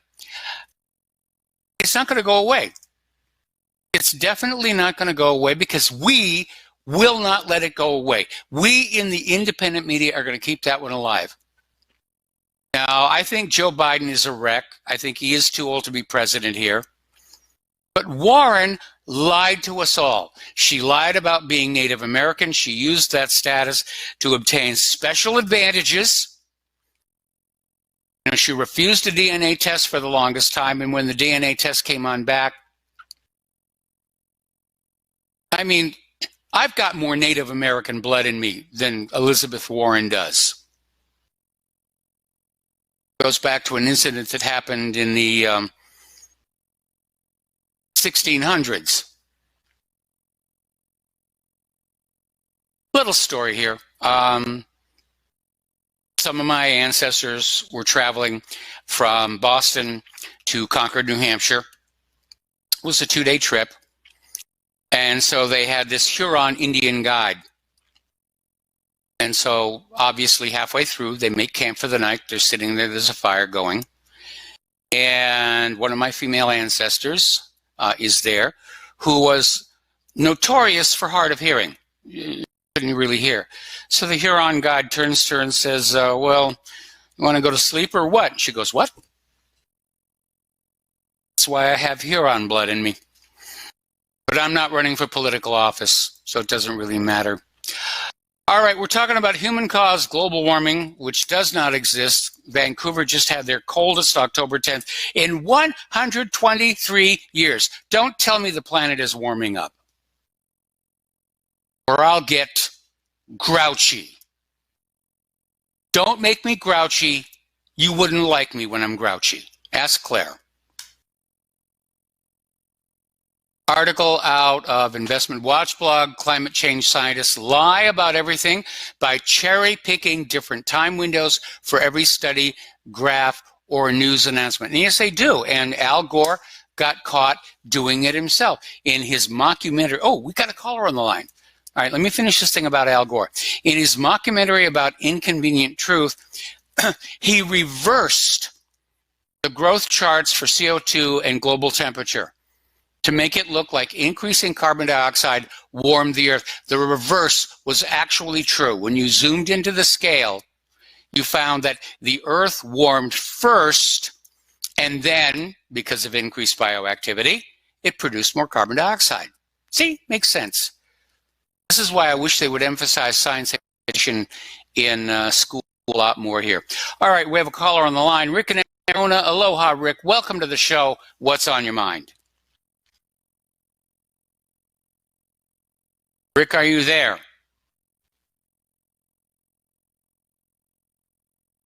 I'm not hearing a Rick. All right, okay, well, I don't know. Moving along here. Now, as you're probably already aware, there's this young lady from Sweden, Greta Thunberg. She's the Swedish child climate activists and those people who are seeking to part you from your money, they love children. Children are great at getting you to let go of your money, to let go of your authority, to let go of your freedoms. Oh, it's for the children. We really must. Well, it turns out that this Greta Thunberg is actually linked in with Al Gore and his people. She's just another tool. She's willing to go along with it because it means world travel and world fame. See, I wouldn't do that. I've already had the world travel and the world fame because of my various career choices. But there are people out there who, for the sake of a little attention in the media, they can be convinced to say and do anything. Okay, did we get Rick in Arizona back? Apparently not. All righty, this is not a very pleasant story. Okay. Rick, are you there? Yeah, I just got done talking to your operator. Can you hear me now? I can hear you now, and good thing because I was about to put your face on a milk carton. Yeah, I don't know what happened. I just, for some reason. But, yeah, I just got to make a couple of comments. It's American technology. Talking about that, Saudi. Yeah, Matt's probably Skype. What we got to consider with this Saudi Arabia attack is they could have just as well strapped some explosives to those refineries and blew them up, and there was no attack because the end result was they got 3,000 troops and more Patriot missiles. I'm suspicious on anything that happens in the Middle East. You know, they could very well just have blown them up themselves, and that's how they bypassed their radar. As far as what's going on with, I almost lost my train of thought here. As far as Trump. What the hell is I going to say now? It's really ticking me off. Don't use bad words on this here radio. We'll get in trouble with the FCC. Oh. Yeah. Well, one thing I can say about Trump is a Trump voter is kind of like a battered woman. You know, you tell her what she wants to hear, and she comes right back to you. Not in my case. I was going to talk about the guy from Brazil. Not in my case. He's who's lost that guy me. from Brazil? Yeah, Mike from Brazil. That guy from Brazil that called in. Yeah, he was saying the same thing I was saying about some of these lawsuits, like Fetzer's lawsuit, claiming that he's getting sued by Posner. All a lawyer has to do is, in discovery, say you produce the official crime scene photos of those dead kids at Sandy Hook, okay, and you'll win your case, okay? But there is no crime scene photos because there are no dead kids. Talking about Posner's supposed 6-year-old son, and again, Wolfgang and Fetzner were not allowed their own jury. The jury was only brought in to decide the award, which of course was gigantic. And they're conducting lawfare against anybody who challenges the official story on anything. Yeah, well, you know, it's hard to say what's going on here. I don't even know if there's lawsuits in action here. I mean, Alex Jones claims he's getting sued, but I'm totally convinced there are no dead kids. There's no dead kids, and there's no pictures. There's no crime scene photos. You have no case, so I don't really know what's going on here. I don't know who to believe here anymore. But unless you, we live in a government that lies, cheats, and steals to get its way. And I grew up believing that there was a justice system. I grew up believing that the guilty were punished and the innocent were protected. And I learned the hard way during the Vince Foster case that is certainly not what happens. Okay? That those who try and do the right thing, see something, say something, we've all heard that expression. That's exactly what I did, and it destroyed the life that I had worked to build. Okay, and that's why instead of being in Hollywood or Munich or Rome, I'm here in the wilds of Indiana. Yeah, well, look, a jury's not going to fly for that crap. I mean, if you're getting sued for real lots of money, you get a jury trial. You don't drop it into the hands of a judge. You get a jury trial. If somebody's suing you for any kind of money, you get a jury. They were denied a jury trial. I don't know what Fetzer's doing, getting a...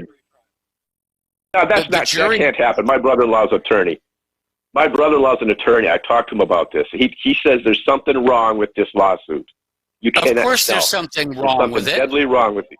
There is something wrong with it because the government is going to do whatever they want to do to make the point they're trying to make, and they didn't even bring in a jury until it was time to decide on an award, of $450,000. I mean, that's utterly ridiculous, But again, we have to understand. Fetzner made some statements that could be considered defamatory, and that's what he got sued for. He didn't get sued for the entire book. He didn't get sued for the book's title, that nobody died at Sandy Hook. Basically it all came down to his claim that the death certificate for Posner's child was a forgery. Now that itself was never put to the test. Yeah, well, anyhow, that's all I have to say about that. Thanks for taking my call, Mike. All right, you got it here. Thank you very much for the phone call. Boy, it's getting dark out there. All righty, and we knew this was going to happen. Typhoon Hagibis has hit Japan, and over at this temporary storage facility that was containing some of the bags of radioactive contaminants from the Fukushima meltdown were inundated by floodwaters. And 2,667 radioactive bags have been swept away into the Pacific Ocean. Well, actually into a stream 100 meters away, and from there to the Pacific Ocean. And so far, they've only recovered 6 of the bags.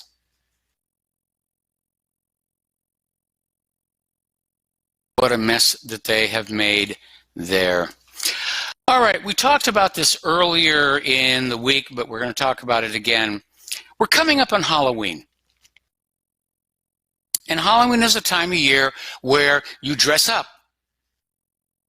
and you pretend to be things that maybe you're not during the rest of the year. I have a Dracula outfit, and I have this wonderful mountain man outfit, and I have this pirate outfit that I really like. But of course, already the social justice warriors are out there saying, no, you can't do this. You're going to offend somebody. And, nobody was offended when we dressed up for Halloween when I was a kid. Nobody cared. They would admire the costume and they'd say, here, have a treat.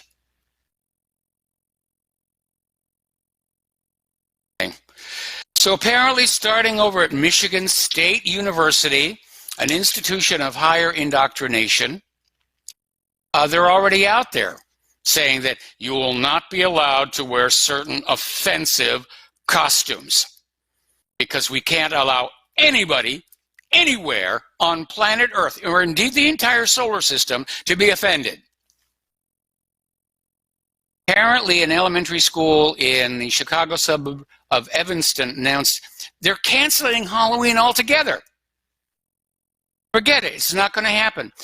Concerns that children who did not celebrate the holiday would be offended by the costumes and the spooky treats. This is from the North Cook News. Well, what about, is the next target going to be Christmas itself? Because not every child celebrates Christmas. You've got the Jews are selling Hanukkah, celebrating Hanukkah, rather. You've got the Muslims celebrating, I don't actually know what the Muslims celebrate, but it isn't Christmas. So what are you going to do? You're going to cancel Christmas? It's right out of Kevin Costner's Robin Hood. We're canceling Christmas. Apparently, a Wisconsin school followed suit, calling Halloween inappropriate and not inclusive. And they banned parades, parties, and costume wearing in school. Supervisors at the school district claimed that the holiday made certain children feel excluded and highlighted inequalities. Well, I got a news flash for you. We're not all equal, and you can't make us equal. We are each and every one of us a unique individual, a product of our genetic heritage, and our life experience. And we're not all going to run around saying, I'm equal to everybody else to please the liberals. Because you can't make them happy anyway. Oh. Apparently over in Scotland, one school swapped out Halloween for the autumn dance. And concerns that forcing kids to purchase Halloween costumes to wear to school would put a strain on family budgets. You know, when I was a kid, you didn't buy Halloween costumes. You made them. You know, you'd get some old rags out. You'd get needle and thread. Make your own costumes. It's just insane here. All righty. So anyway, Michigan State University leads the way this year, saying that, you know, you can't do this, you can't do that, we can't afford to offend anybody. Well, I'm offended by Michigan State University. That's it. I'm offended by the Michiganders. So they released their rules late last week, and they've got posters across campus asking students to consider whether their planned costumes are racially, culturally, or ethnically based.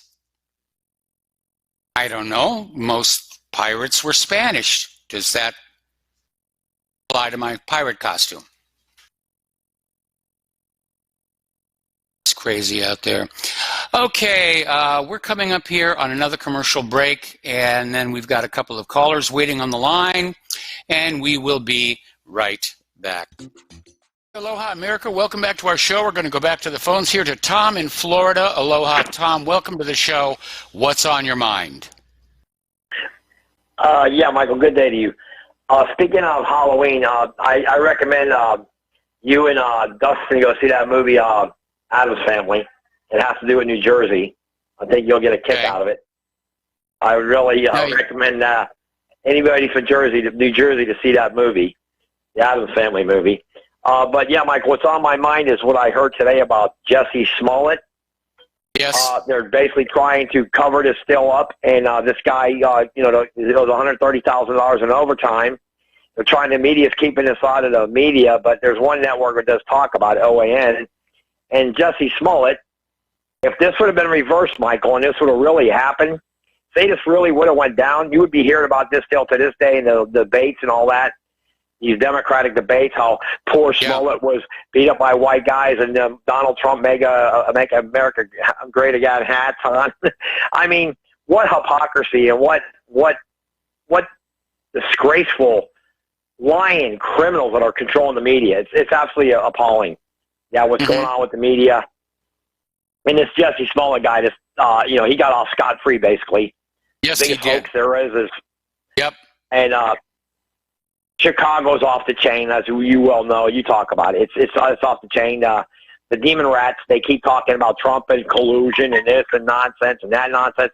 These people are the biggest criminal enterprise there is as far as immigration. You know, all this nonsensical health care and all this nonsensical crap that these demon rats push by the American public.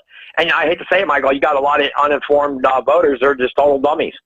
You got a lot of dummies. And it was intentional. I want to know what I would like to know what your take is. Yes, I would like to know what your take is on Brexit too. What do you think is going to happen with Brexit on October 31st, Halloween? I don't think Boris Johnson's going to meet his self-imposed deadline.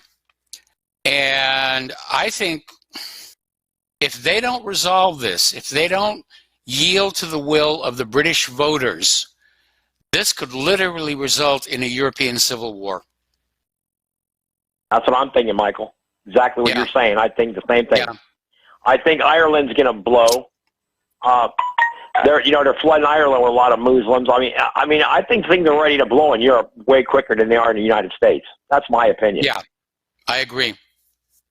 And I honestly got to say, you know, what's going on with the media in this country, like you had said yesterday, and when we talked about it yesterday, until I see one of these major networks actually fold to the go and be bought out by a bunch of where it actually goes more to the mainstream right.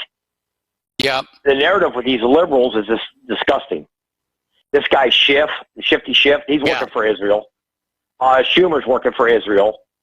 These people are actually, well, let's not kid. Well, your other callers tell you the same thing. These people are working for the state of Israel. They're not working for the United States. Of course not. And they want to flood this country with all these illegal voters, to swing these states, like I tell you. And look, Ronald Reagan's from California. And you couldn't get a Republican, no Republican guy that's going to run for president probably in the next 100 years are going to have an opportunity to get a vote to win the electoral college in the state of California. Win those electoral votes. So, the point of the matter is that the media is so ruthless and such lying hypocrites that I don't know who's running the media, the Rothschilds, the Soroses, or who? Well, it's competing interests. It's competing interests. I mean, the one thing you need to understand is there's no one monolithic control system in power. It's factions. It's various factions that are fighting with each other, and they're fighting control for their agenda, whether it's globalism or, who knows what the heck. Yes, you're absolutely right. Mike, let me ask you this, and maybe you can help me out with this guy. I would really like your research that you know about this, because I don't. As far as Joe Biden's son, Hunter, is this guy absolutely, was he kicked out of the Navy for cocaine possession? I like to know that, and the media's not talking about it, especially not even Fox News talks about it much. OAN talks a little bit about it. But I actually got to know, this guy, was he really kicked out of the Navy, or was the others, was it Hunter that was kicked out of the Navy for cocaine? Apparently he was. Apparently he's been in and out of rehab something like 7 or 8 times. So then he got on the board of Amtrak, and when he went from Amtrak, he went to this place in Ukraine, and from Ukraine he goes to China. So this guy's an expert at all these organizing these corporations, I guess, whatever his job was, sitting on the board. And this guy was a cokehead, but now he's a super millionaire. Is that what I'm understanding here through the media? How is that possible? Usually when you get a criminal record, any kind of job, you don't even get a job. Daddy was the vice president. That's Hunter Biden has admitted on video. Daddy was the vice president. Anyway, listen, we got to let you go. We got to take a break for commercials, and we'll be right back. Aloha, America. Welcome back to our show here. We're going to take a few more phone calls, starting with Mike in Brazil. Aloha, Mike. Welcome to the show. What's on your mind? Oh, hi, Mike. It's a pleasure talking to you. Who's your daddy? Yeah, it's very funny. I'm caught in the quandary here. I mean, I want to go on saying Aloha, America, because that's what everybody knows me by. And it's like I've been saying it for like 14, 15 years. And yet it's not appropriate from here in Indiana, and I'm still learning about the place here. And, it's wonderful. I mean, the trees are really turning to fall. There's this really big bird out there on the horizon, keeps going back and forth. I think it's a bald eagle. Who cares, Mike? I mean, whatever you like. I care. I care about the symbol of America's military supremacy. So there. Now you're saying something. No, really. I mean, this is funny. I mean, I don't know who came up with this stuff. Who's your daddy? But kudos to him. Okay. Anyway, the reason I called was about. I heard this gentleman that called earlier. I think about 3 calls ago. He was talking about Sandy Hook. Yes. Okay. Well, people need to remember one thing. Okay. First of all, when you have a mass shooting, okay, such as the magnitude of this one in particular, you don't have porta potties and you don't have "please sign in here." Okay, you remember those signs? They're all over the place. Please sign in. This is the place to sign in. Sign in to what? What exactly was going on that you need to sign in? Okay? I remember that video from the sheriff of that whole area, where he literally went on national TV and said, "I will prosecute anybody promoting some kind of a conspiracy theory about what happened here today. I mean, and to me, that was the red warning flag, saying, you know, Yeah.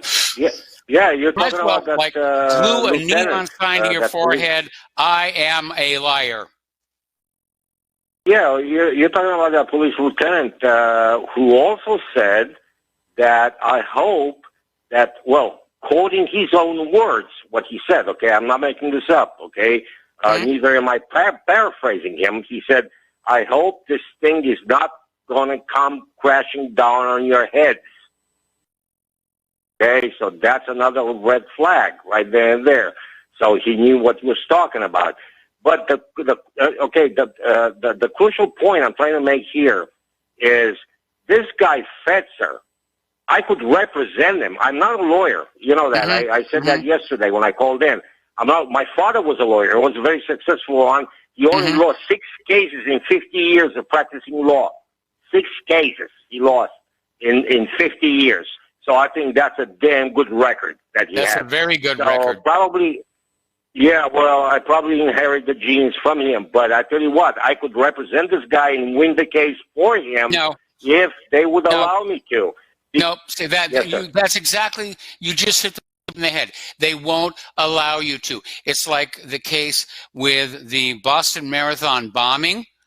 I mean, I have made it very clear. There is a reasonable doubt that these 2 kids carried the bombing out. And it's in the photographs taken at the actual scene there. You know, but they had this so-called defense attorney who walked on in and said, oh, they did it. End of story. That's how our system works. As a defense attorney, what I would do, I would ask for the exhumation of the bodies. They must have some bodies buried, right? I mean, we had 27 kids being killed. I know you mentioned that, and it's a good idea. It's not even really necessary. We know the school itself was decommissioned. It was inactive. There was no computer activity. There was no telephone activity. It is a legitimate request that I'm asking because, I'm asking to see the bodies. You know what they call in law habeas corpus. Yeah, habeas corpus. I understand what you're saying. The body. And it makes legal sense, Mike. It makes legal sense, but it's poor politics because they're going to get out there and say, oh, they're going to dig up the remains of these poor shot up 6- and 7-year-olds and everything just for this gratuitous conspiracy theory. And I'm sorry, I don't agree with this demand for an exhumation. Simply because we don't need it. Why not, Mike? They do it all the time. We don't need it all the time. We don't need it. We don't need it. They do it all the time. Mike, you're not listening to me. You're not listening to me. We don't need exhumations, okay? We know the school had been decommissioned. We know that there were no classes being taught there. It was being used for storage. It was filled with mold. The handrails were all broken. There was no computer activity. There was no telephone activity. We know the school itself was a theater shell. It was a set. We don't need to start digging up bodies and handing the enemy an opportunity to play for sympathy. Mike, this is not the first time bodies were exhumed, okay? Nor will it be the last time. I get that, Mike. Okay, but politics is perception. And I'm telling you right now. That's exactly what I'm saying. Let's find out who's buried there. Because they claim that 27 kids were killed that day. We want to find out where their bodies are. I'll tell you what. You want to go ahead and try and get an exhumation order? Go ahead. But I'm telling you, you're sailing your ship onto the rocks on this one. Not according to some people, Mike. Some people said I'm right, that we should ask for some exhumation orders from a judge. I don't need it. Because their case rests on this premise that there were 27 kids killed that day. Okay, fine. Prove it. They cannot prove it, Mike. The paramedics, and I think I told you some calls ago, and I used to call maybe 3 weeks ago or so, that I used to be a paramedic. Whenever we have an emergency, we send the paramedics in and pick up the bodies. No paramedic was allowed in. Why? Yes. This is my question. No, I Why understand all of that. Mike, I understand and agree with all of that. What I'm telling you is from perception management, okay, demanding the exhumation of the bodies of the children, that's a bad move. It's a bad move. And we have enough evidence that something funny was going on that we don't need to do that. If you want to try for an exhumation order, go ahead. But I'm telling you, you're making a huge mistake. I'm going to start calling you Captain E.J. Smith. Okay? But Mike, okay, point out to me where's the mistake that I'm making. The mistake that you are making is in the public perception. How the public will perceive digging up the bodies of these little children. Well, what would happen if exhumation would turn out nothing but a bunch of sandbags in a coffin?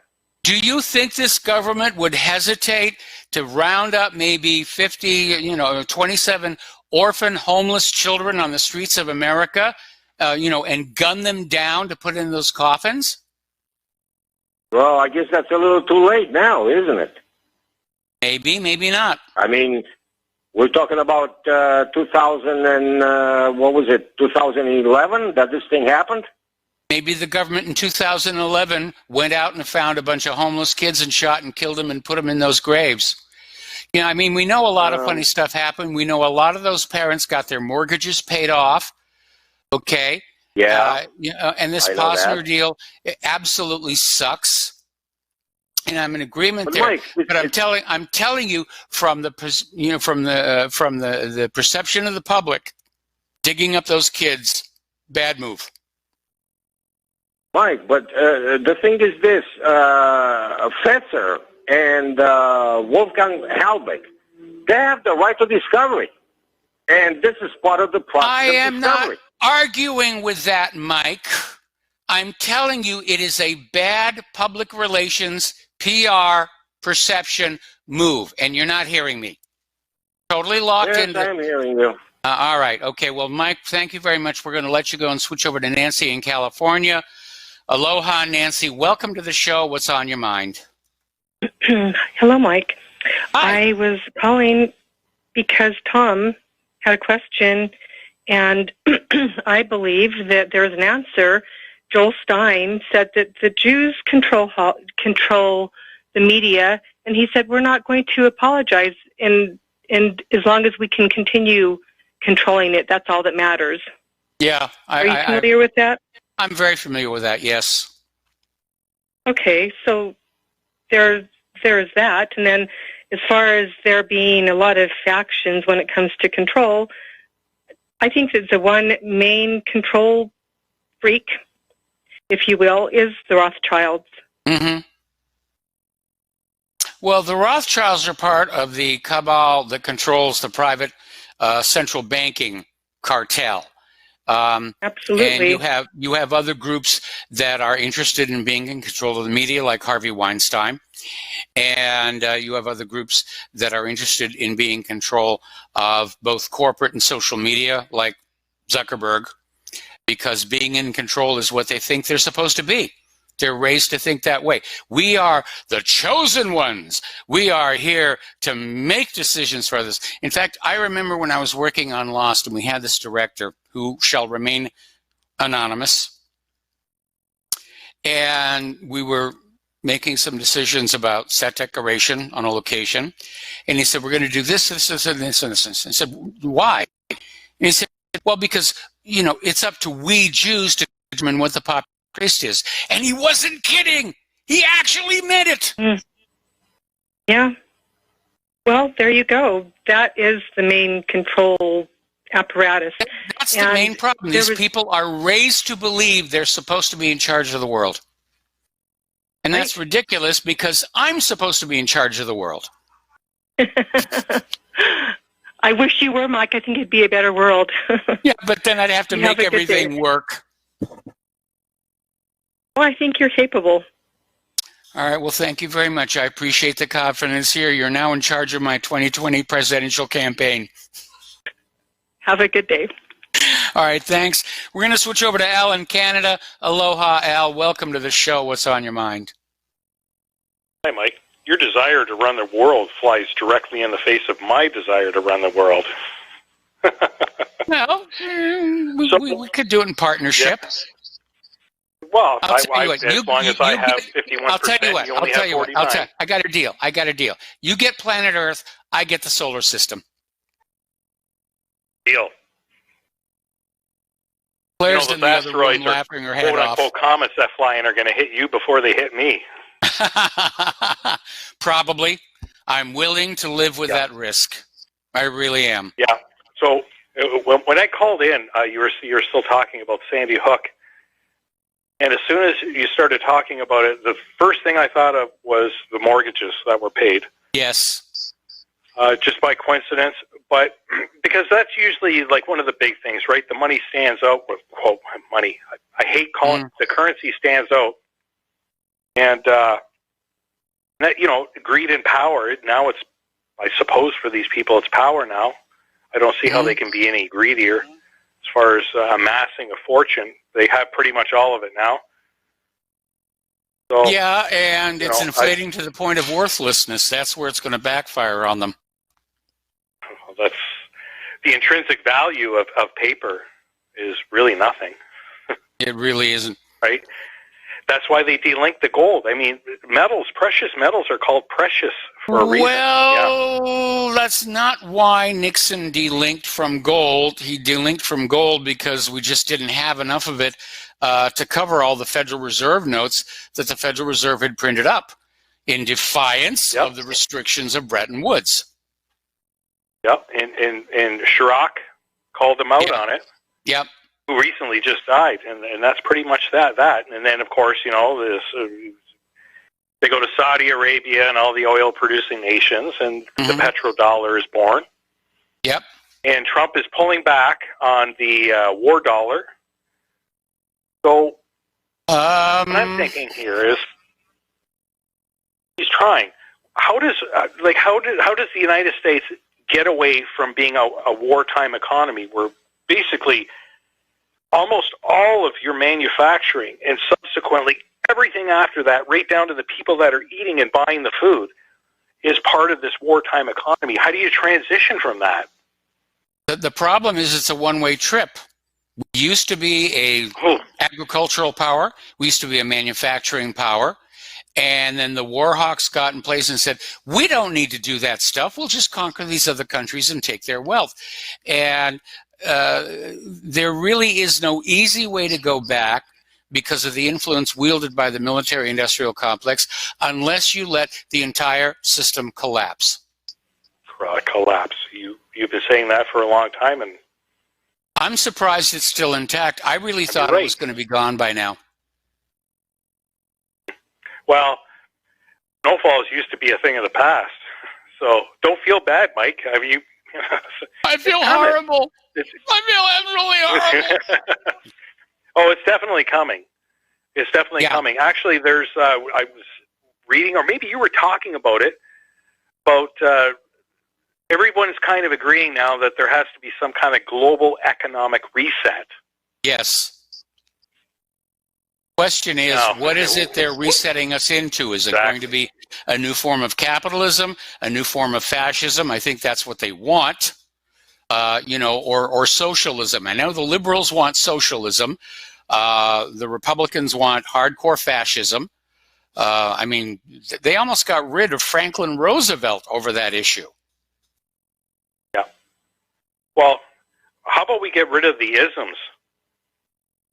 Okay. Go back to what we already know. What we should do, I was a big fan of Jacques Fresco. Yeah. The Venus Project sort of thing. Whereas we really do know. Instead of looking at how we can screw each other over, why don't we look at what we have left? Actually have left right here on this planet, and how we can use that to make sure that we can get more by going out there. Well, the big problem right now that we're all facing, the big problem that we're all facing right now with all this LGBTQ nonsense, and we don't know what bathroom we're supposed to use, and it's okay to touch children intimately. We've lost our moral compass, and as long as we've lost our moral compass, we don't know how to do the right thing anymore. So we just get led around by the nose. All right, I'm going to let you go. Got to take a break for commercials. Thanks, we'll be Mike. right back. Aloha, America. Welcome back to our show. Last segment of our program today here, and I want to get on back to this story about how Halloween is being, for all intents and purposes, eviscerated. Oh, you can't have a costume like this. You might offend somebody. So apparently the college, we're talking about the University of Michigan. Michigan State University, rather way. And the College Fix reports that they've put up these posters all over the campus showing what not to do. And the placards feature examples of costume fails, like a guy dressed like a mariachi, women dressed as a Native American or in a Japanese kimono, and apparently space aliens are now banned because of the linkage to illegal aliens. Well, what am I going to do with this 6-foot wide papier-mâché head with 5 antennae on it? So the American Mirror, which covers incidents of far-left nonsense across the education system, got hold of one of the posters, which provides strict guidelines to students celebrating both on and off campus. They're even telling you what costumes you have to wear or not wear when you're not even on campus. No sombreros, no mustaches. I'm sorry, I grew this one. I can't take it off. This is part of me right here. Right there. No Nazi gear. I can sort of go along with that one. No Rastafarians, no illegal aliens, no Middle Eastern attire or other racially, culturally, or ethnically based costumes.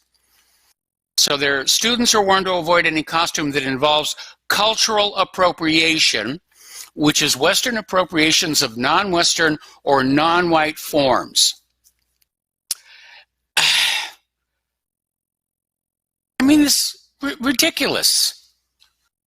It's ridiculous. Halloween is supposed to be a time where you go on out and you play dress up. And when I was a kid, playing dress up was not a big deal. That's what the holiday was for. Nobody was offended. You showed up at somebody's house dressed as an Arab. You got a candy bar. What's wrong with that?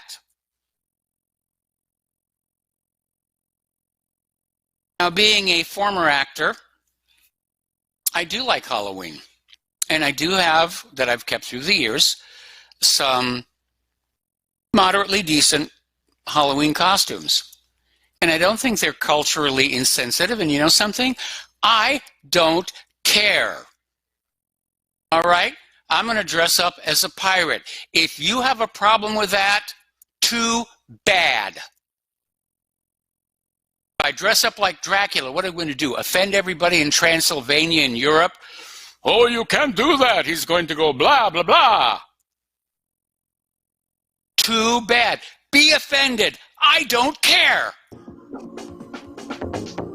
All right, there's the music. Time for me to get on out of here. Stay tuned for John Stedmiller.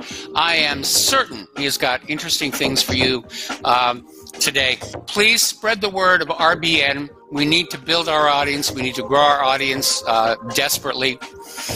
Spread the word for whatreallyhappened.com. Same thing. We need to grow our audience. We need more people coming on in here. We need to share what we know with each other during these very, very difficult and dangerous times. So we'll be back tomorrow. Aloha, America.